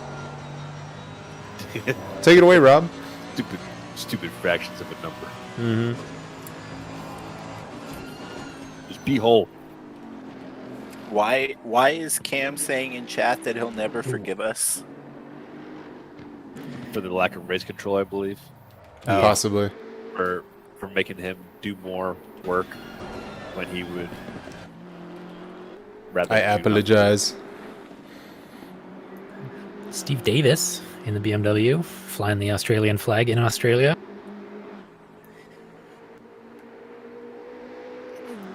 Some good races with Steve last season. So it looks like Cam is going to stick around and provide us the race control updates through Discord. Thank you we'll again, get Cam. those. Hoping to give you the night off next week. Never forgive you for this injustice, primarily for the accents. Is it the lack thereof? Oh yeah, I think he wants more. Yeah, I think he wants more, Rob. How about that, huh? I think he's asking for Let's chuck some more in there for the chat. The boys want to hear it. Cheeky requested, Yeah. please. All right, thanks, Cam. This one's for you. So, back to the race. The Beamer, I mean, I had some bad luck in the race this week, but I ended up pushing my best time here into the 204s, which compared to everyone here is quite slow, but not too bad. It's certainly not the fastest. Mm-hmm. It seems really stable on, or like it would be really stable on the mountain. Going through the S's, you're essentially on the edge the entire time, but that's any car that you take through there. the hardest time I had was getting used to the cutting. So turns 3 and 4, that was tough. And then the dipper killed me the entire time. So that's something that I was Did the unable back to end want master. come out, or was it understeering, or Just the classic BMW things where you go to steer, understeer, just it doesn't go. You go to steer and it doesn't happen. Yep, exactly. You want to go left, the car's like, oh, I want to. so 9? Take a look back at the standings here. Did Cardenloo improve, or is that the same time that he held? I think it's the same time, but I'm impressed. They've got more 2-minute flat than the rest of the other split. Yeah, absolutely. Yeah, much faster. Steve getting acquainted with the walls there in the background. Yeah, the little spearing. That's okay. Looks like Simon Salomon has improved a tiny bit. 2/10 on his time, just about. As you saw, that he and Sanzano were what? 100th? 100th apart? 100th, yeah. Thank you. Yee. There we go. Yee Yeah. now. Yeah, all right. Good on you. But yeah, should be some good racing. Only one Honda. Really impressed. Still really impressed with the cleanliness. Are you trying to jinx it, Rob? You trying to do a curse? I'm not answering that. I'm just saying it was really well done last race. Really impressive. You know, I think a lot of the sprints have been the same way. And I feel like it's this particular track, like everybody is maybe driving a little more carefully because of how easy it is to screw up. Yeah, everybody knows. Everybody knows the pain that is Bathurst. Don't ruin this for us. Nobody wants to be the one. I mean, that's my assumption of this track, is that everybody kind of understands that it's terrible and difficult. You don't want to be next season. Who was that guy who did that thing that was really awful? Oh yeah, it was you. Oh, is that Ben Keogh coming across the finish line there? Coming in at P15.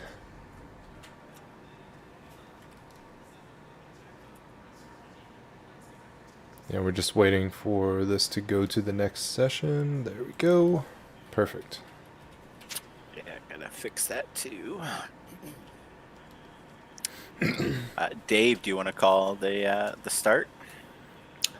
Sure. They're usually pretty spicy here, so we'll see what we get ourselves into.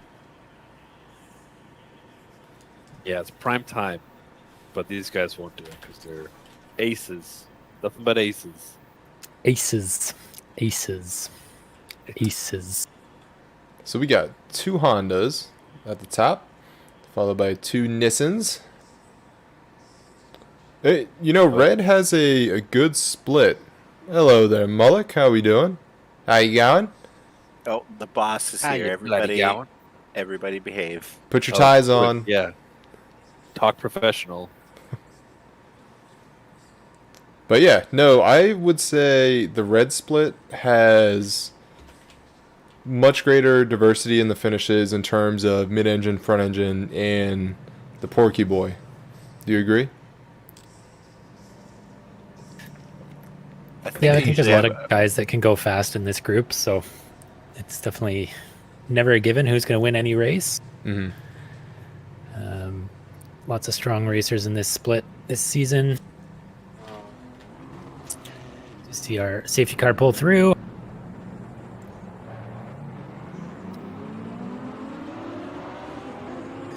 As the cars pull away. How many starters do we have for this one? 28, 9-ish? I do not have an exact number, unfortunately.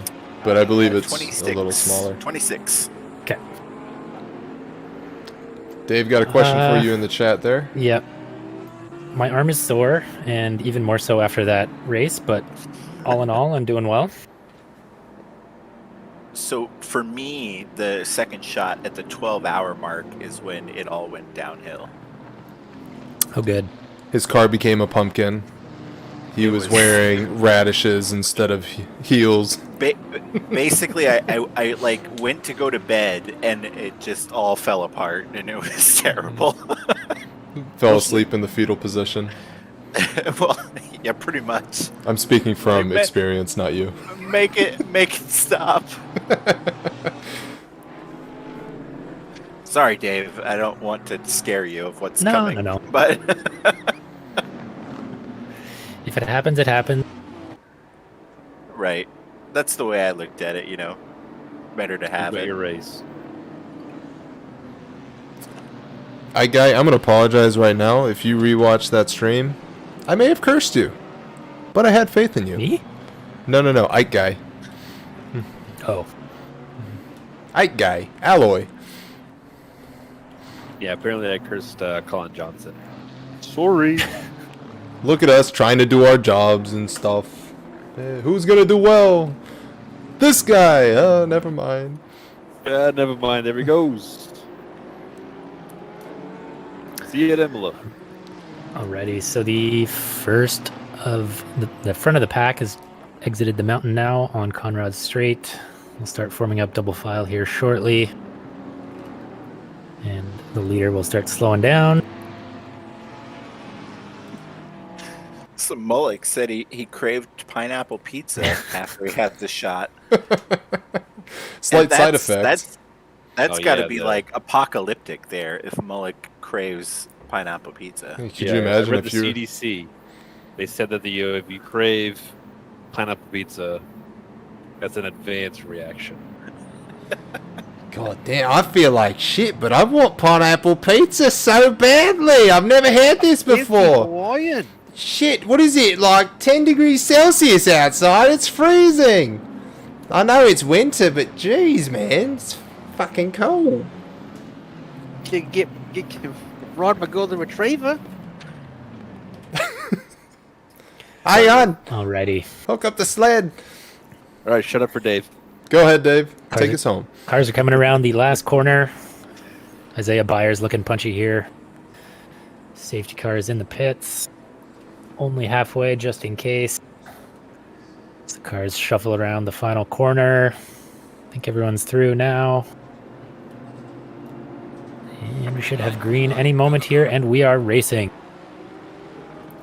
Pretty even start. Porsche getting into the middle a bit in the back there.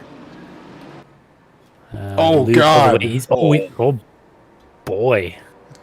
Well, that's What new. happened? Well, apparently It's they've up. dug themselves a grave in the back there. Wasted. Safety car is moving. Can't tell if that's just in the pits at this point. Yeah, it looks like that person that was in the back has bailed from the race. I don't think we will see the safety car at this point. Wow. Wow. But...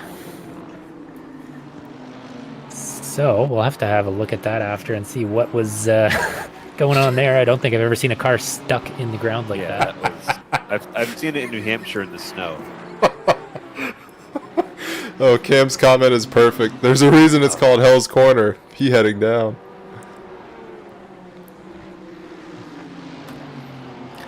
So Cardin Liu leading from Simon Salomon and Zach Patterson, who I think has moved up a bit on the start there. Cameron Sansano still in fourth, rather,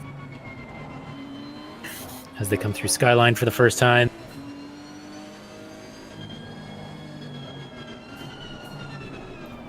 Safety car is staying in the pits on this lap. Most of the field is bunched back up. Oh, as we've got a big hip check from the Lambo there on the Aston in the back as they came down onto the Conrad Strait. I think there's a bit more action popping off in the background there as well, with the car bouncing around as they come through the kink in the straight here. BMW just going all over. Oh, we've got Oh, a Honda no! across the curbs. That's going to go around. That Honda's going the wrong way. That's not good. Yep. Oh, doesn't slide through the chase, which is good. That's always a dangerous spot to rejoin. Got a Ferrari stopping into the pits early. Going to be a two-stopper tonight for them, likely.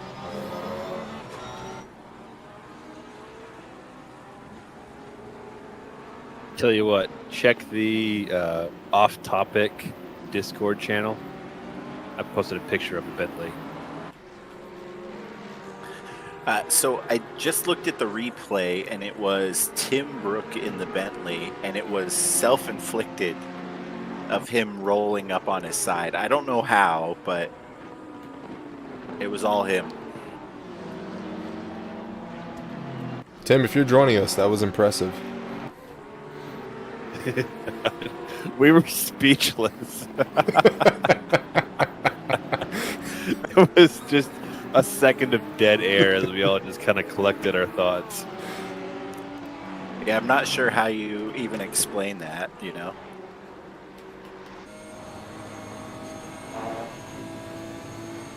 Unfortunately, I missed the Honda. On board with Carton Lou now, our race leader. Yeah, it's got a bit of a gap, but nothing crazy opening up yet. I feel like these two will trade who's faster over the top versus the straights. I don't know if the Porsche can hang though. So the North American Blue Split, same situation. Porky Boys were poking their nose in quite early. Looked very challenging, but I think it's the straights that kill it. Coming out of the chair, so going into the chase and out of it. Yeah, I think the Porsche has it on the mountain, but the Honda has it on the other parts of the track. Yeah, Honda's got it everywhere. Even in the corners, they're deadly. So Cam is saying in chat, Gulzar is in the pits with damage. In the Team Aston, I'll go he check the replay. might be back to out see. now. I'll go check the replay and see what happened.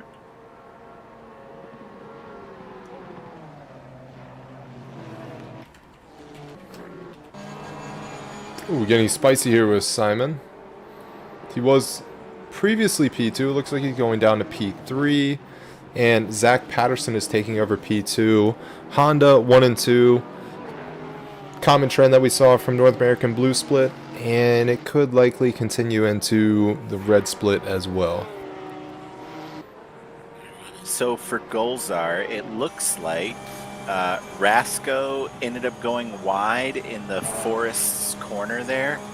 And Gulzar ended up hitting him and bounced into a wall again. And that's what ended up causing his damage.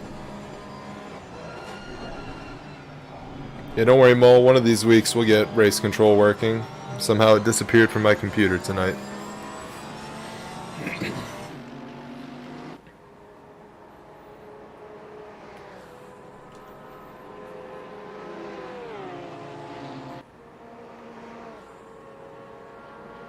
Is it possible you smelled so bad your computer isn't working as good?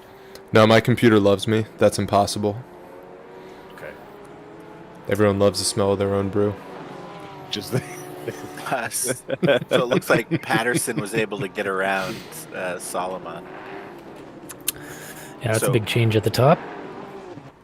So it's looking a lot like the last split of Honda's in the front. Got the Nissans poking their nose in the back. I'm sorry, the Nissans. This is Aussie week. We don't say Nissan or GTR. Is Aussie week? I believe they're Datsuns. Ah, the dive bombs. The Datsun. Yeah, we got a couple of Datsuns in the back here poking their noses saying, "Oh, I'm going to take your spot, Porky Boy." Excuse My me. favorite actor from Cheers, Ted Danson.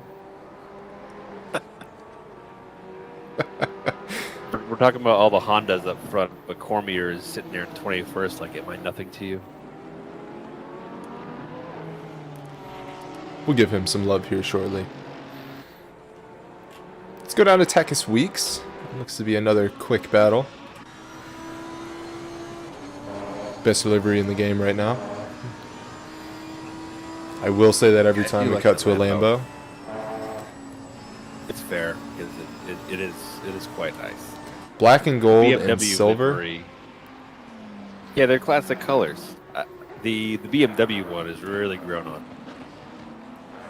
They all look great. This color combination, solid. Battle Goat Racing. It's pronounced Cormier. Franche. oh. Je regrette, mon ami. Was that garbage, Dave? I tried. That wasn't terrible. Was that fromage? Yeah, I tried. So I'm just curious if Byers has had a result this high so far this season. I don't remember seeing them fighting in the top 10, but that could just be me. I thought he had a pretty high standing last week, or at least was it at one point. So no top 10s yet. Actually, that's not correct. He's got a P7 in the first last week. And a P6. Okay, so that's about where he should be. Disregard. We have Michael Louie going to find Frodo at the top of the mountain about 20 times in a row.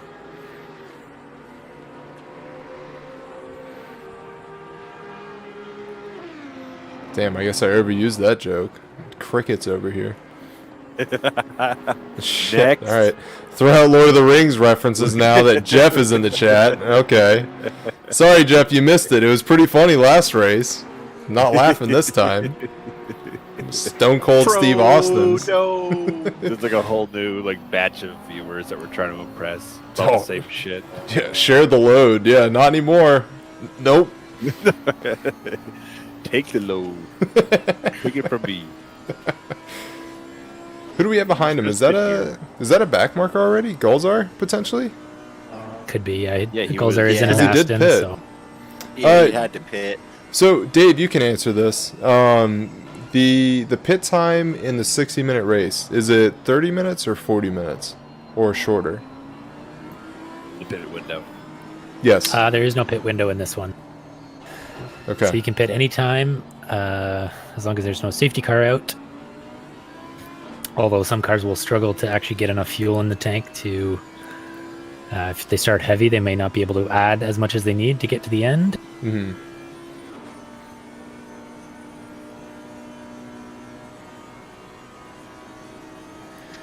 The Nissan used about 115, 120-ish, somewhere in there.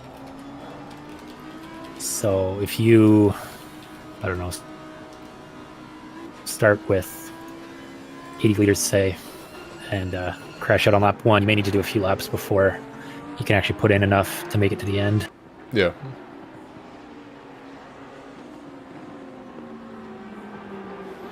Why don't we hop back up to the battle at the top? Looks like Simon certainly putting up a fight here.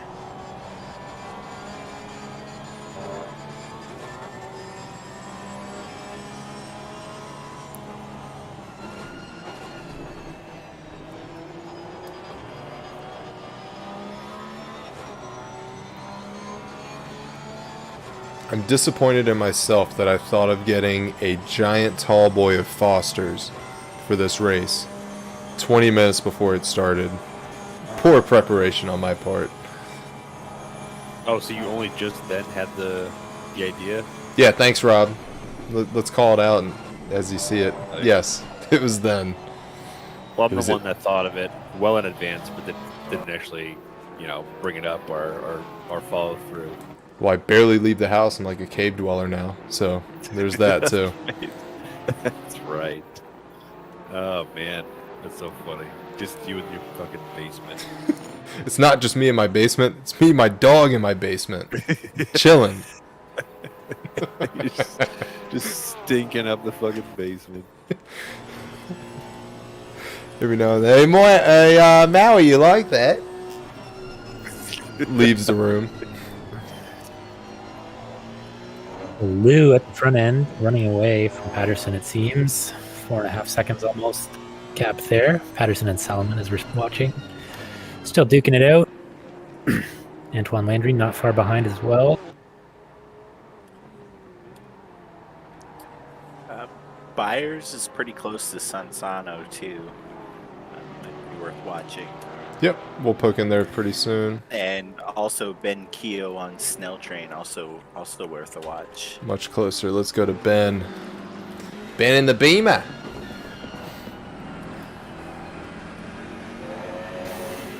Should be able to catch the McLaren on the straights here if he can keep up over the top, which I'm sure is a struggle right now.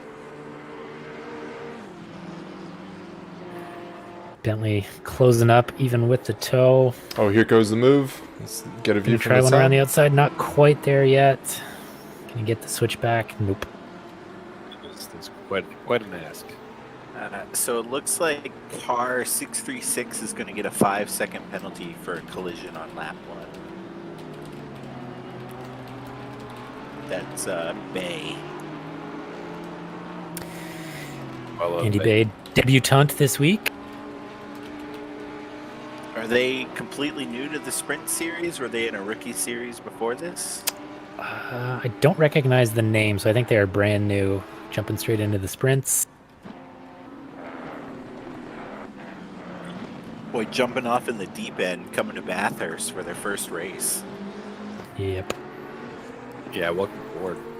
Well done. I've got a couple cars that have served their mandatory pits already.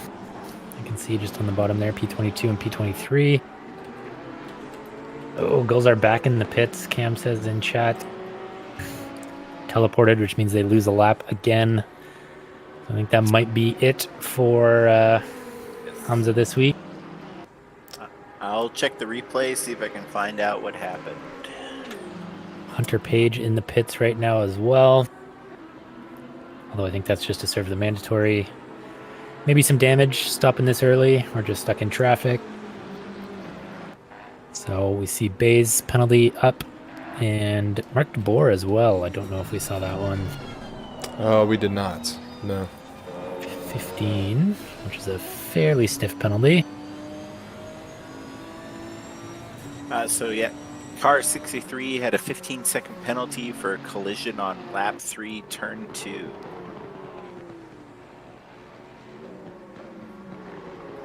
Yeah, turn 2 always invites some poor decisions, shall we say. It looks so tempting. Like, I can tackle this. Exactly. Yeah. And then that wall But comes there's up a lot of so corners much here quicker. where, yeah, if you get off the camber of the main line, it's just, you got no chance of holding your line, and you're in the wall or you're just drifting into the car beside you. Yep. So Salomon and Patterson duking it out still. Let's take a look up there. Get on board with Simon.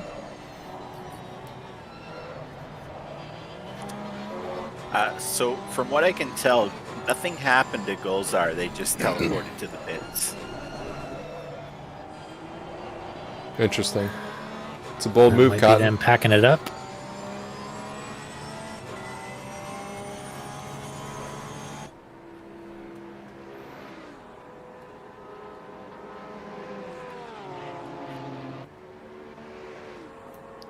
So Keogh still hanging on to the back of Snell Train. And we've got, who do we got here? Salomon. He's still got Landry in behind, so can't fall back too far here without getting into some more trouble.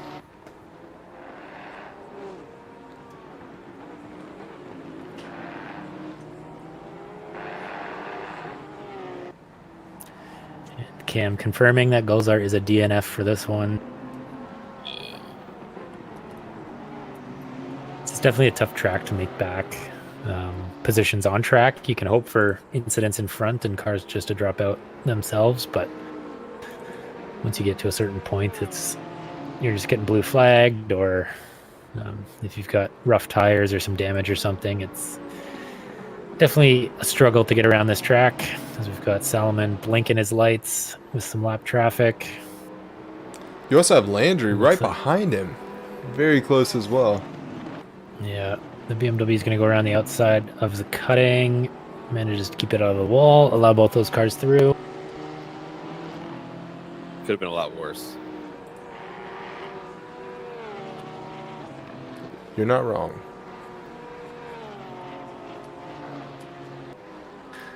So with Gulzar out of this one, Salomon is P2 in the championship right now, so it looks like they will move up. And Sam Snelltrain is in P3, so they've got some work to do to kind of maintain that position. Snell Train is currently right on top of Weeks, so Yeah, that gap's been coming down pretty handily the last little bit here. Let's take a look. Let's go jump on board. Keo is also close as well, and Stevens, and Louis. Like that whole group there might be worth watching. 9, 10, 11, and 12. So I think going into Forest Elbow right here, Sam certainly had the advantage. There you go. He had a very good exit. Just spun out there. Oh, there you go. I really thought Ben could potentially catch up, but the McLaren out of the corners is just so much faster. It's hard to muscle that much of a gap back. Yeah, I mean, you can only do so much, and the brakes on the Beamer are not favorable. So yes, just Dave, just like you said, if Simon can finish in a decent spot, he could certainly shake things up in the standings here.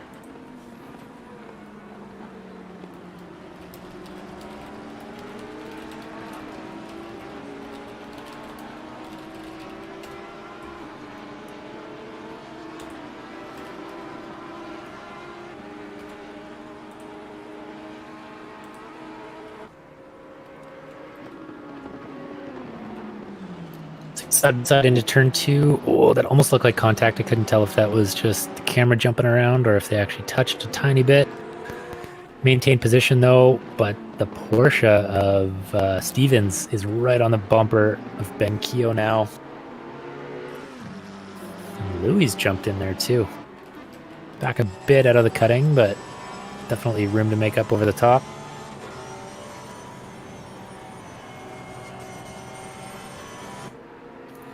Bit of a lift for Stevens there over the top. Through McPhillamy. Oh, there's a Bentley in the sand. Not sure who that is at this point. If we could, Dave, you can get a number on him. We'll try to take a look at the replay. Number 6. Hunter Page. Yeah, I think that Bentley was not the lead lap.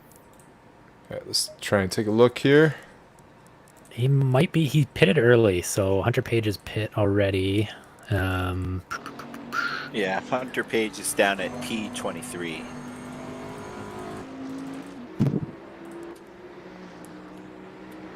See, look did he real catch quick. curb? Ooh, nice and close to the wall. Oh, yep, it's got to be that inner curb that had to do it there. Looks like his rear end just gave out on him though. Yeah. Might have been some arrow wash. Just So a it looks yaw like angle. Keogh or Stevens is trying to make a move on Keogh.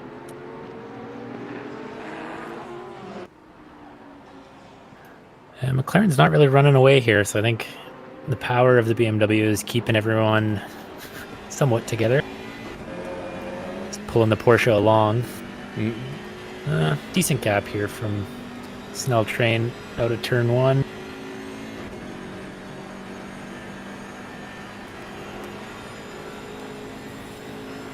Alloy, I feel your pain there. I did the same thing 2 days ago.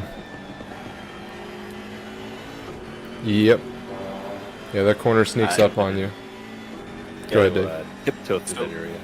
Currently towards the top of the mountain, Solomon looks like he's getting real close to Patterson. It's a pretty good battle. See if Stevens can pull this out. Once we get to or through the S's, and then we'll jump back with the pack leaders. So, quick question. If you guys could drive another car here, separate from the one that you're currently in, what would you drive? Drive it well? Like, yeah, like if you could switch to a different car knowing whatever you know about the track, what would you switch to?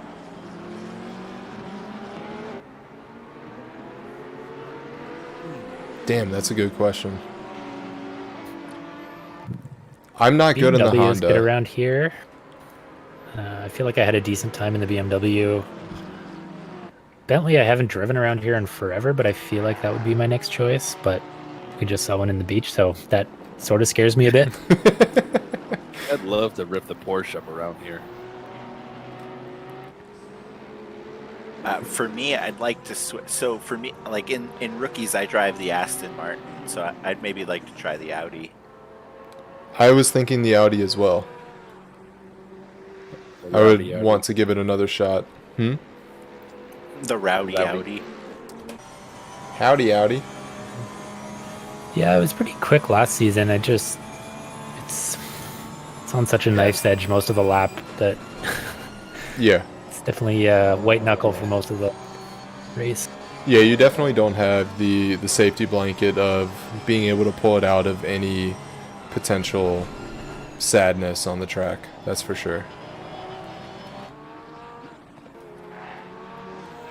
All right, let's jump back up with the race leaders, see how Simon's holding up.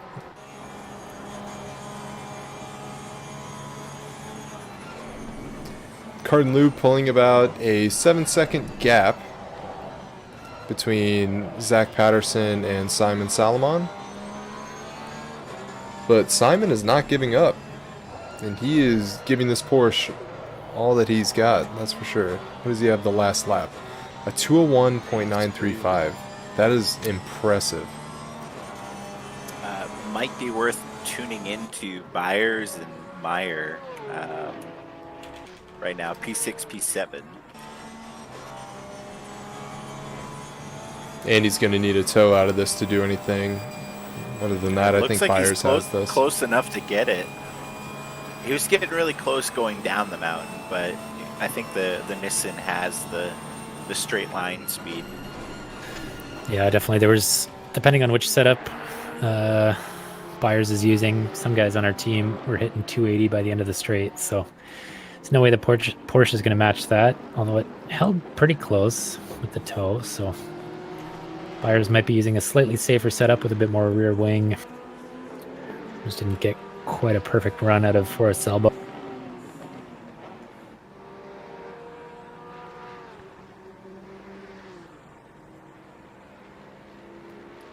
And it looks like the BMW in front of Byers is a back marker and spec.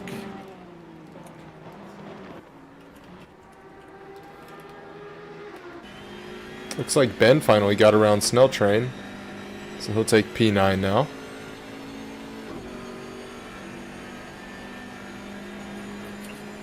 It looks like he got it decisively. Yeah, that was potentially near the home straight.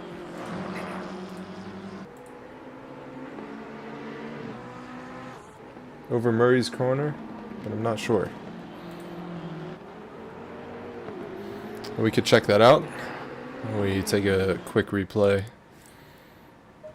Alright, car 33, Ben. Where'd you get this, Ben?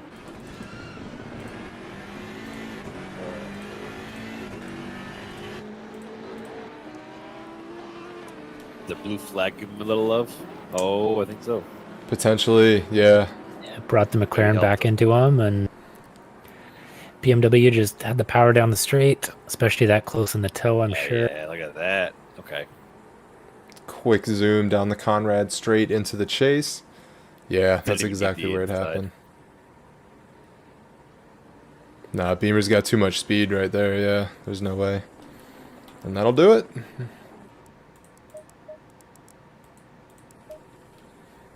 Thank you, blue flag. Didn't seem like it was that bad in the way. I think Ben probably had Oh, just no, well, yeah. yeah, maybe Just maybe enough actually to, down Skyline. Check up a little more. I'm not saying it was his fault. It's just, just a thing that happened. Yeah. We have Zach Patterson in the pits now. Looks like he's taking his stop roughly halfway through the race. So first of the front runners into the pits.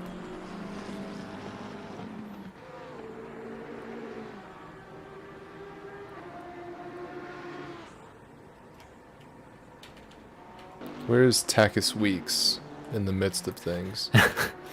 Oh, Tim had surfaced in chat saying he disconnected in turn 1, which is how his car went into the earth. Oh no. Well, check the off-topic channel. Rob got a nice picture for you. Yeah, I got a picture of it.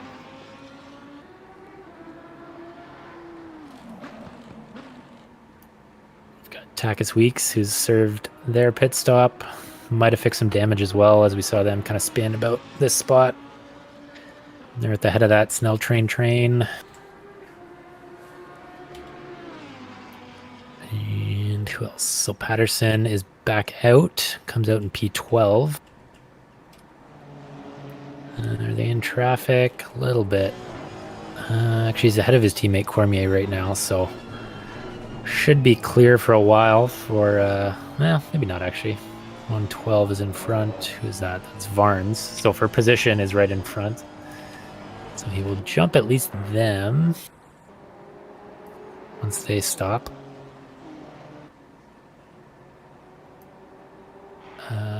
So yeah, Patterson will have about a 50-50 split here, which it seems like most of the front runners are doing. They've all made it this far. Cardin Lou must be issues. pitting soon, I would assume. Yeah, there's no real reason to push it too much further, Yeah. especially if he's starting. Is he catching he's anyone going up to traffic-wise? So on the map, it looks like he's going through Quarry right now, followed by car 63, which is DeBoer. So that's a back marker.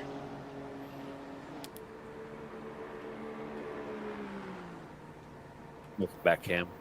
Thanks for the update. Naturally. Condolences about the dingo eating your baby.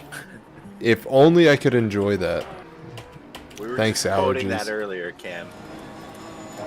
Sean's got a good point in chat about the first out lap here is especially sketchy. I found it took 2 laps for my tires to get fully back up to pressure, so Yep. depending on when you pick can definitely affect who you get stuck behind or who you slow up when you come out. Yep, absolutely. That's when most of the drama happened in the rookie race as well, when the tires weren't nearly up to temp. Yeah, I think it's impressive how little grip you have on your outlap. You really have to drive gingerly to not overdrive what your tires can handle.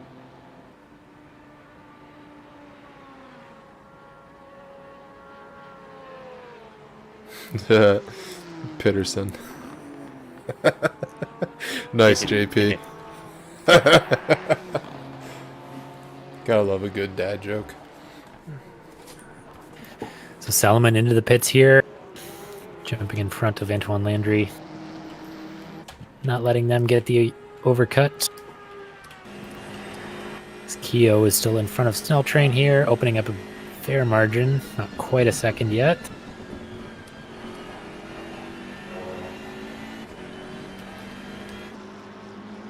Yeah, it doesn't seem like he's made up much distance since we last saw him. Taking his pit. In a pit. Hello, Hunter. Back on board with him. Hello. How you going? Back from the beach. Nah, he didn't take a nosedive in the beach. He's chilling. So taking a quick run through the order here, doesn't look like there's many battles going on right now. Maybe after all the pit stops. Where's my rain stick? Other Aussie things. Safari hat. Khaki shirts. Okay, we get didgeridoo. Yeah, oh yeah, didgeridoo, wallabies, koalas, Vegemite sandwiches. Hundreds and thousands. Looks like the closest battle would be between Weeks and is it Dizon, P14 and 15.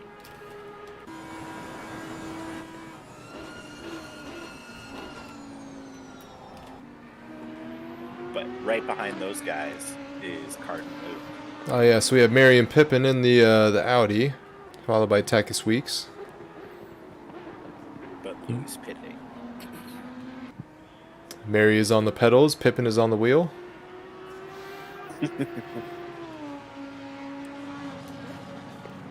They're on the hunt for second breakfast. It'll be 11 season soon. So far, P1, 2, and 3 have all gone into the pits. Let's see what it looks like. Mayor is also going into the pits. Rasco's going into the pits.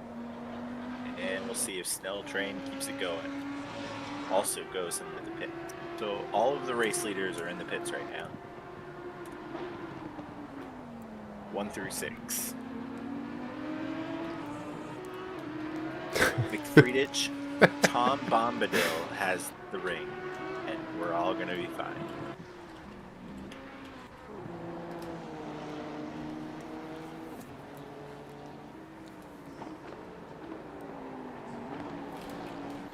Zach Peterson coming across the home straight. Are you gonna give him that nickname going forward? It's just No. gonna be Peterson. No, I just have to use it because that was pretty brilliant. He's no longer Patterson. He has been upgraded to the Peterson. So with this pit cycle, we should have everyone doing their mandatories by now, it looks like. 4, 5, 6 are coming out. Oh, this is interesting. Okay, so 1, 2, and 3, Card and Lose back on top. Antoine Landry has taken second. We gotta wait for this to shuffle. That looked like a What is huge going swing. on? Right? I was like, what is going on here? How did Simon fall so much? Andy Meyer with the overcut of the century. So it looks like things mostly stayed where they were. Although Antoine Landry getting past Solomon, I think, is a change. Yes. Yeah, that's certainly a change. That's too far to poke in. Looks like they're all getting stuck behind Bay in the Bentley on their way down the mountain.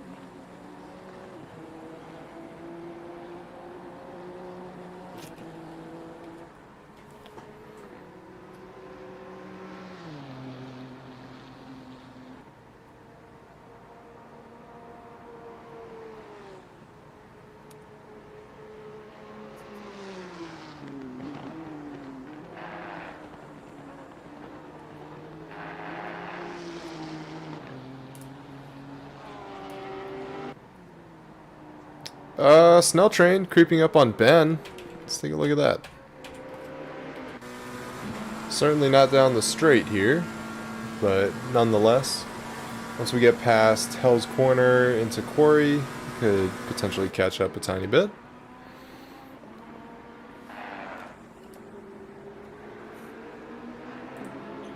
McFreedich, we do not have pit wall working for the North American splits. Blame me. I'll take it. No, I would say we just have to work with Mullick to try and figure out what we need to do to get it working. If we're going to blame anything, it's those damn time zones. Stupid Earth. Hey, how you going, mate? You having a good day? No, I'm going to bed. All right, mate. I'll catch you tomorrow. Hey, man, what's up? Doing all right, mate. Going to bed. All right, I'll catch you tomorrow. Battle Goat Racing. I don't think Lyra is in this race. I don't know if they're still around in general or not, but they did not make it to this one. Let me double check though to see if they're still listed.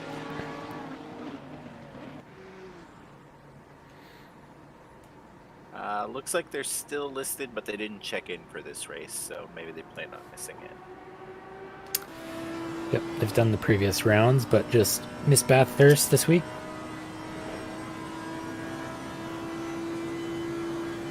If Earth was flat, we'd all be in the same time zone.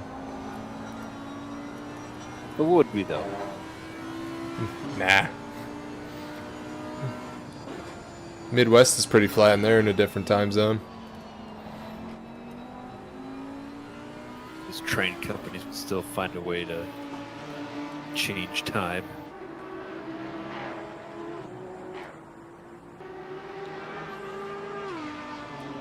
You know how heavenly it would be if you live in one of those areas where the time zone is right across the street?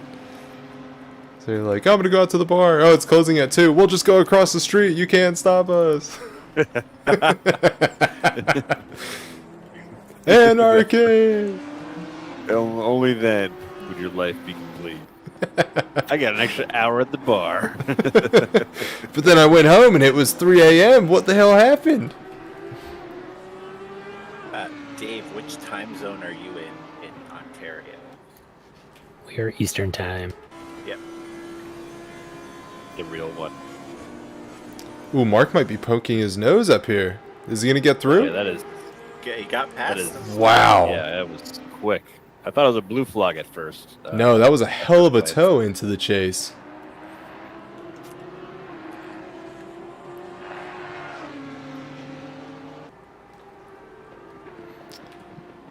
What else we got?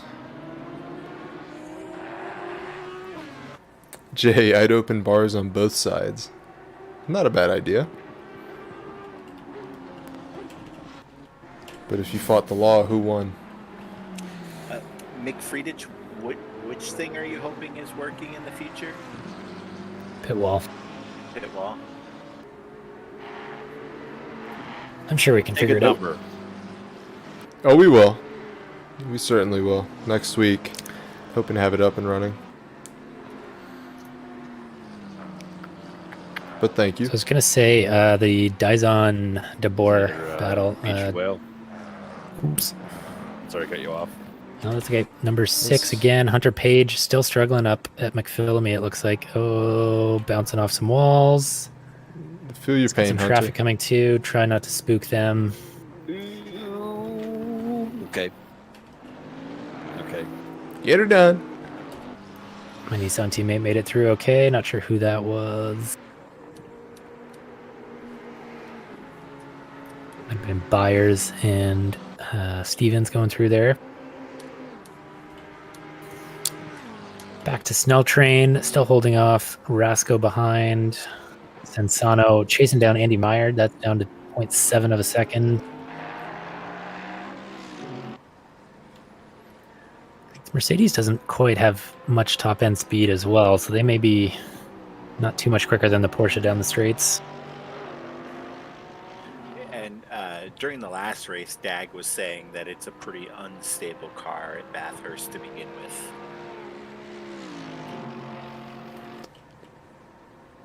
Just kind of a car. Yeah.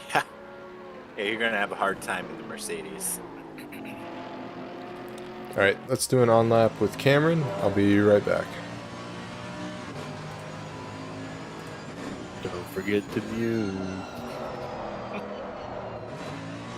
Cheeky bugger. Oh, some of that instability on display right there.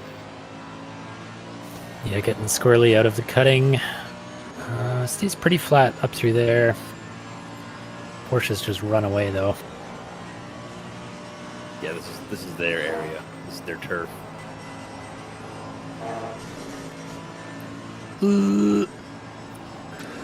Brave getting that far over the curbs. Oh, as you see the Merc just closing right up. Yeah, there you go.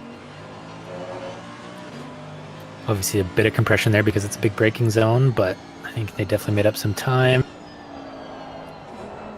Scrubbing all the way through Forest Elbow. Porsche takes off.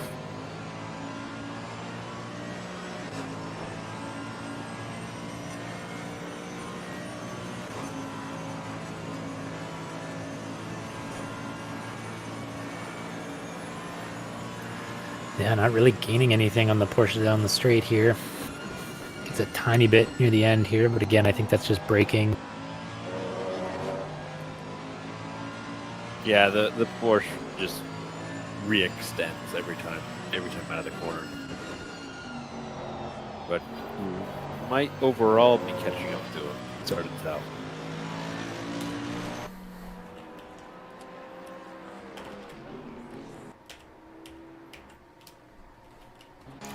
So we've got less than 20 minutes to go in this one. Fairly clean race so far. Only a couple of self-inflicted oopsies, which is good to see. Although there may be people struggling with tires now. There was some of those early pit stops. They'll be pushing 40 minutes on a set of tires now, so some may have to pit again still. I'm not sure if Duarte there has been parking it for a while, or if they're serving, just adding a bit of fuel to make it to the end. I know Ryan has stepped away, but the I'm back. battle between Gore and Weeks is getting pretty close. All right, let's take a little peek-see.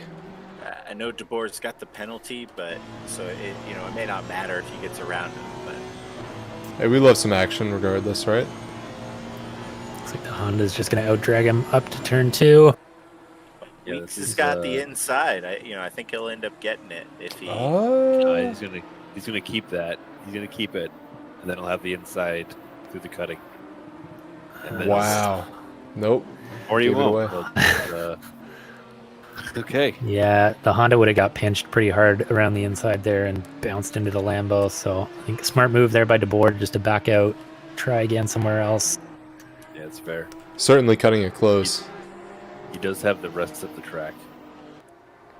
So in chat, Battle Goat Racing says Duarte is adjusting pressures. We'll see if that's the case. Okay. Inside scoop. I mean, it's a little late in the race, I think, to be adjusting pressures, but That's the real esports strat, though. If you can tune on during the race. He's pulling a Bottas, going for fastest lap. oh, maybe. Oh yeah. Do they get points in the sprint series for fastest lap? Yep. So yeah, it could be a strategy. Actually, let me double check that. It could only be in qualifying. Yes. I think you may be right as well. Let's see. Rasco's pretty close to Snell Train. Yep, we're on this Nope, battle there right is now. 3 bonus points for the fastest lap in the race. So could be a strategy. I don't know if they've got the pace to do it, but with Lou at the front right now, I'm sure they're flying.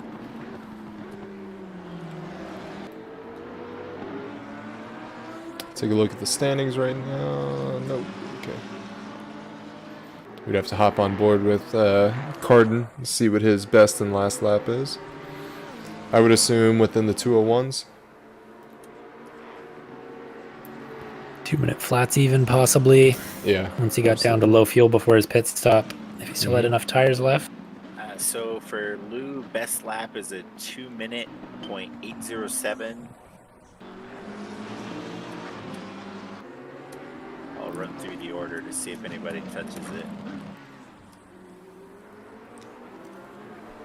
He's got a little bit of a jam up just before the elbow.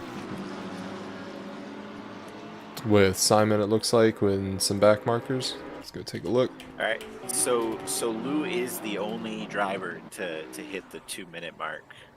Everybody else is 2:01 or later. Got it. Yeah, Simon here, it looked like he had a 201.3.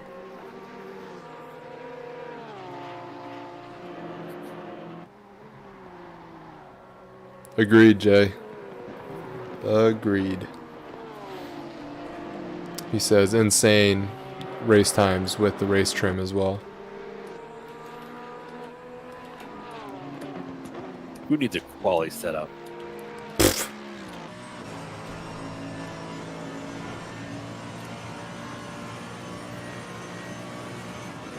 I don't even know what you would do for a quality setup.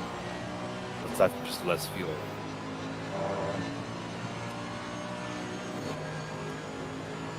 Yeah. Would you maybe turn up like the pressures on your tires just to be able to, get them up to temp quicker? Oh yeah, maybe. Depending how long the track is and how long the session is.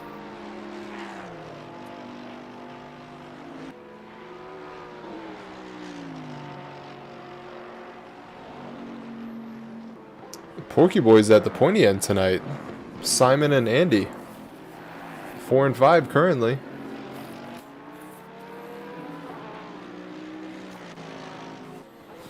Alright, let's put our tinfoil hats on. With who Got it. is at the front? Let's do race math. I'm out. Alright, so currently Card and Lou before this race was at P6. Looks like Rasco is making a.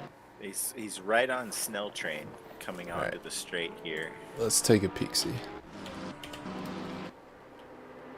He's making a move. He's potentially got the inside. Ooh, they got pretty close. Oh, that's Well, getting the spicy. McLaren just giving enough room. We go too wide through the chase. Lambo's gonna get it done. Yeah, a nice move by Rasco. Begrudgingly gave up the spot.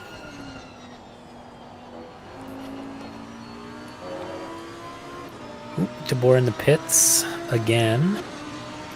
So that's definitely out of sync. That may be a splash of fuel for the end. Considering they still have their penalty, and that was for, oh boy, McLaren in the background there getting very squirrely. DeBoer may not have had enough based on when they pit the first time. We can go on board. See if anything happened there. Didn't seem like we had any yellow flags. Car 63.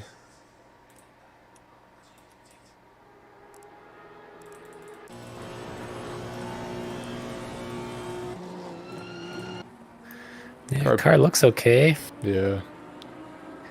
So I'm sure it's just fuel. Be a quick stop. Get back out. They'll have to serve their 15 second penalty as well. Teleported to the pits. Oop, there we go. Oh, let's see. There's Get it Bravo. wrong at Skyline. Yeah, Skyline sadness.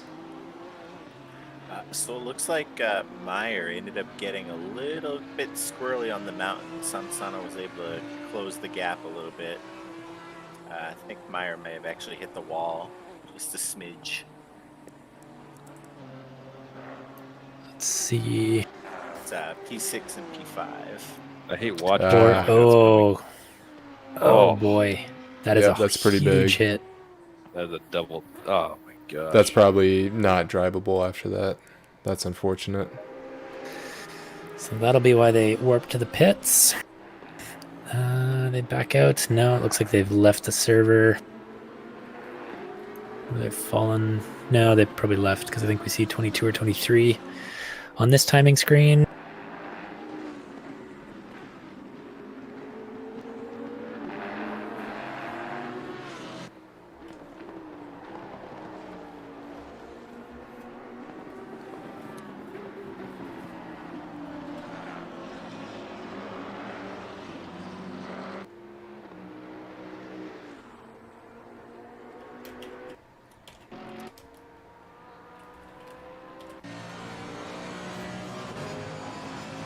Did he quit? Yeah. Yep. He's no longer on the server. With that, Fair enough. losing that lap, plus the 15 seconds, plus fixing whatever Yeah. damage, I'm sure that was... Yeah, it's That's a enough lot. fun for one night. 11 or 20. Yeah. Look forward to Imola next week at this point.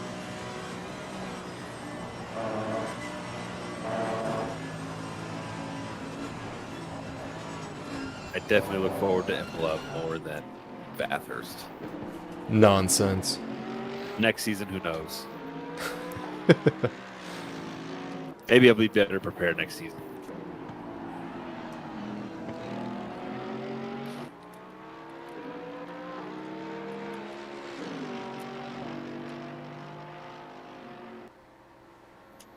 See if Cameron gets a nice little toe from the Porky Boy here. Andy Meyer.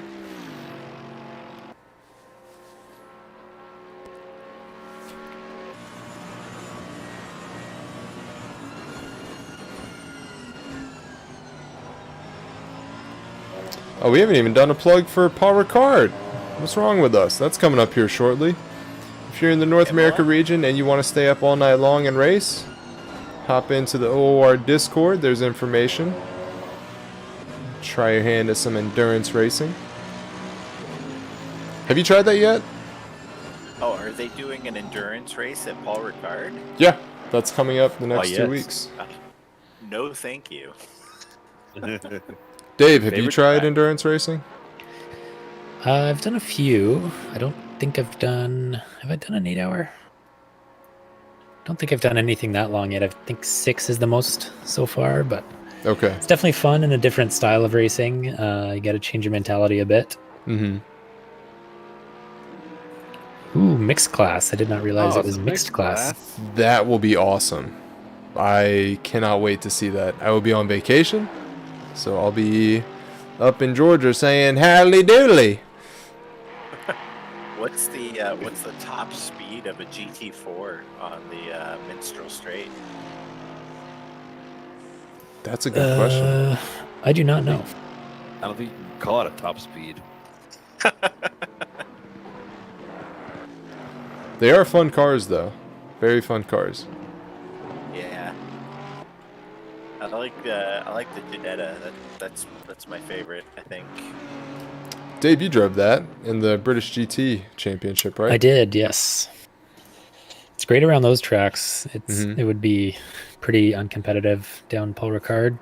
Yeah. I think you red line like halfway through the straight. The Audi gets that extra gear. I liked the Audi GT4 versus its GT3 compatriot. It was quite stable. Some exciting traffic here on screen right now. So Daizon, not sure if they're trying to unlap themselves or if they're dealing with blue flags. Looks like trying to unlap themselves. Not sure who that is. One of the No, they're racing for Astons? position. Because that's Yeah. Barnes in Oh, front of him, and then Oh, Cormier. yeah, yeah. Yep. So it looks like Cormier was behind Dyson, and he ended up catching 2 positions. Once again, proving that the Honda is very, very favorable down the mountain. Yeah, I feel like Bathurst has got to be their best track for the Honda. Certainly a good one. And at the same time, it looks like Dyson and Barnes both have some damage.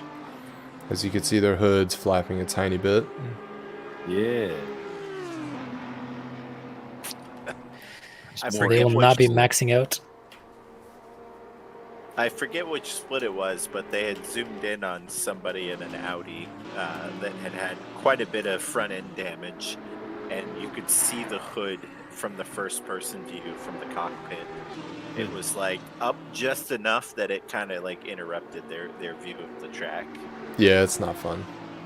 I've been And there. I think Stephen Ty and the AP Green had a similar one in the Nissan. I thought he was in the Audi. Maybe? Steven Question Ty's in the Audi. Okay, then it was the Audi. Or maybe it's somebody else in the Nissan. So for battles, Sansano's making a pretty good push on Mayer here. Ooh, we've got car 33, Ben Keogh making a mistake over the top of the mountain. Let's take a look. Still Oh, up there. he spun around, yeah. Ah. Where's 33? Where's 33? Here. Ben. Alright. On Skyline, Dave? Yeah, or just before, kind of through this section here. Don't know if he was quite as far as Skyline. Could be McPhillamy. No, gets through there okay. Going through the S's. Bumpy through there. Does he get the braking? Ah, that sucks. Rear just unloaded on him. Yeah, that Through the blows. dipper. Doesn't get hit. Almost, just a couple times. And this car is so Pulls damn over. big. That sucks. pretty heads up driving on the cars that were able to get past them. You know, they heeded the yellow flag and were cautious enough to get around it. Yeah, good on them. Not always the case. Easy to just keep trying to push even in a yellow flag. So nice heads up driving there.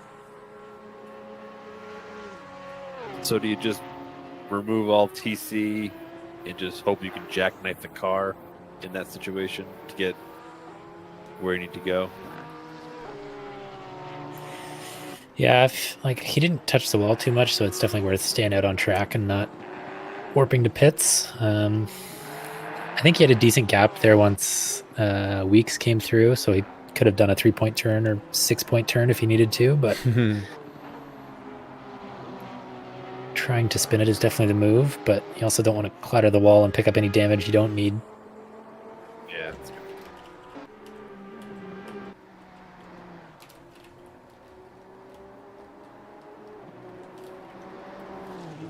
Last lap 204.656.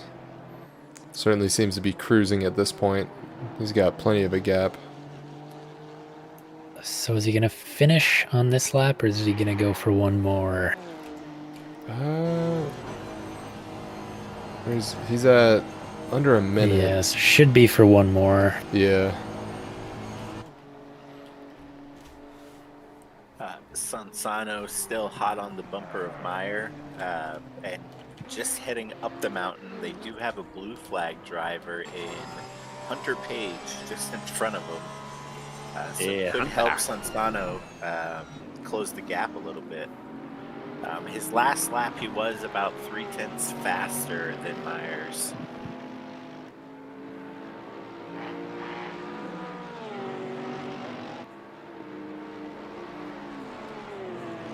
Last minute heat. Gotta love it. Little spice. Make it nice. Tight like a tiger. Oh, you Hunter just taking the Hunter esport did. line. Well, you know, he's letting I him know. get by. Ooh, oh, look at Oh. that. Oh! Sansano was able to Horse get blast by. breaking. a little heavy on the brakes, I guess. So Andy's going to have about one lap left. But that gap is pretty substantial right now, even from one lap perspective, as it is 1 second away. Sean Jacobs, how do you actually make the finals? I believe it's points. Is that correct, Dave? Yep. So top, I think it's about 30 across all the splits for Pro and Pro-Am will get in. So obviously in Asia Pacific, there's a bit more competition because they've got the 4 splits. North America, we've only got the 2, so it's a little less intense to try and make the finals, but top 30 thereabouts in points in each class, and then a couple rounds of finals, and at the end the winner is declared the winner of the season. And according to Cam, there is some bribery involved, it looks like. Send So, in your puppy photos. Typical FIA fashion there. Puppy photos for the win. Is it puppy photos which will get you through to the finals? So I've Isn't seen. it Mullocks? That seems to be a way to win some easy points with the boss man. Oh, geez, I'm gonna send them puppy photos then, and I'm gonna get into the sprint finals. Just move right up. Be like, Dave, you didn't race in a single sprint race, but you're in the finals. Gotta be good to be lucky and lucky to be good. Or just have cute dogs, so I'll win there. I have a walking rug. Card and Lou coming through the chase for the last time.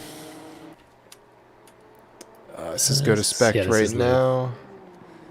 Okay, we'll go there as soon as Lou and Patterson cross the finish line. Yeah, Lou's got 12 There we go. seconds on Patterson.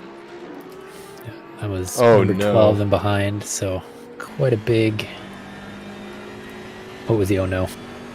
Oh, I thought he was in the Audi. I didn't see that he was in the Beamer. Audi had a ton of damage in front of him. Possibly dies him? So Specht has an option here. He takes it into the chase.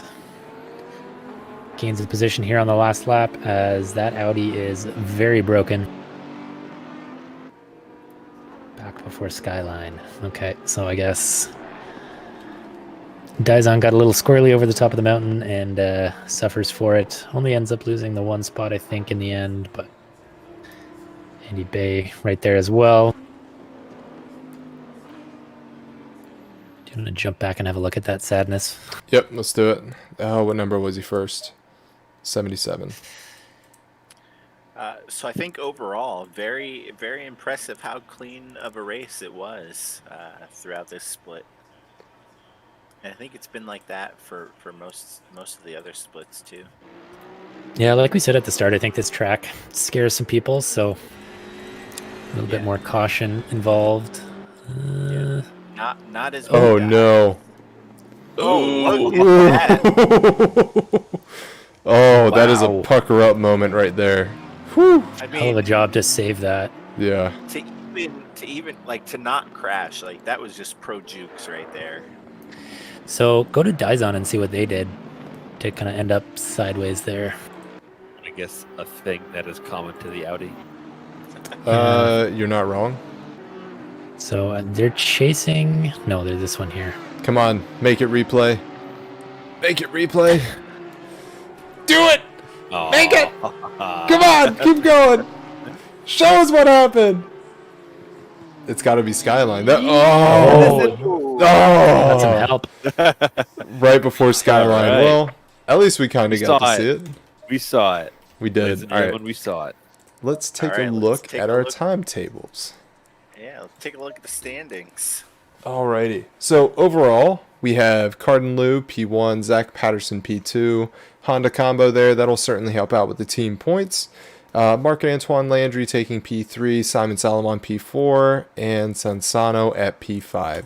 Pro-Am, Sansano P1, Rasco P2, Stevens P3, and Amateur, Dyson, Bay, and Page for 1, 2, and 3. Gonzalez wrapping up at 4th. Overall, like we said, fairly clean race. Not too bad. A few incidents here and there. But that's certainly expected with this track, as it is one of the toughest that we have on the grid. But And still, next really clean. week we're at Imola. Miss Scoozy. Excuse I me. know Ryan has bad luck there. Well, watch out for the squirrels. That's another story. Yeah. Yeah. Imola is the last week before we've got a break week. Yep. Then dive into the second half of the season. Yeah. it'll- Halfway there it'll be already. It'll be exciting to see where it goes. I feel like this week really helped. Being a really difficult track, we were able to get some folks towards the top of the grid that haven't been there the last couple of weeks, so could really change up the point standings a little bit. Yeah, look forward to seeing how that shakes out. Do the light poles actually work? It'd be a cool little minor touch. I don't know. Interesting. We'll have to look into that. All right. Anyways, All right, thank gents. you. I'm going to head out. All right, Dave. Take care. Best All of right. luck. Feel better. Hey, Dave. Good luck, Dave. Thank you. Yes. Sleep well. Ibuprofen is your friend. Yeah. All right, everyone. Thank you for joining the stream tonight. As usual, we will be back and live with North America red and blue splits next week. Same time, same place. And hopefully with race control.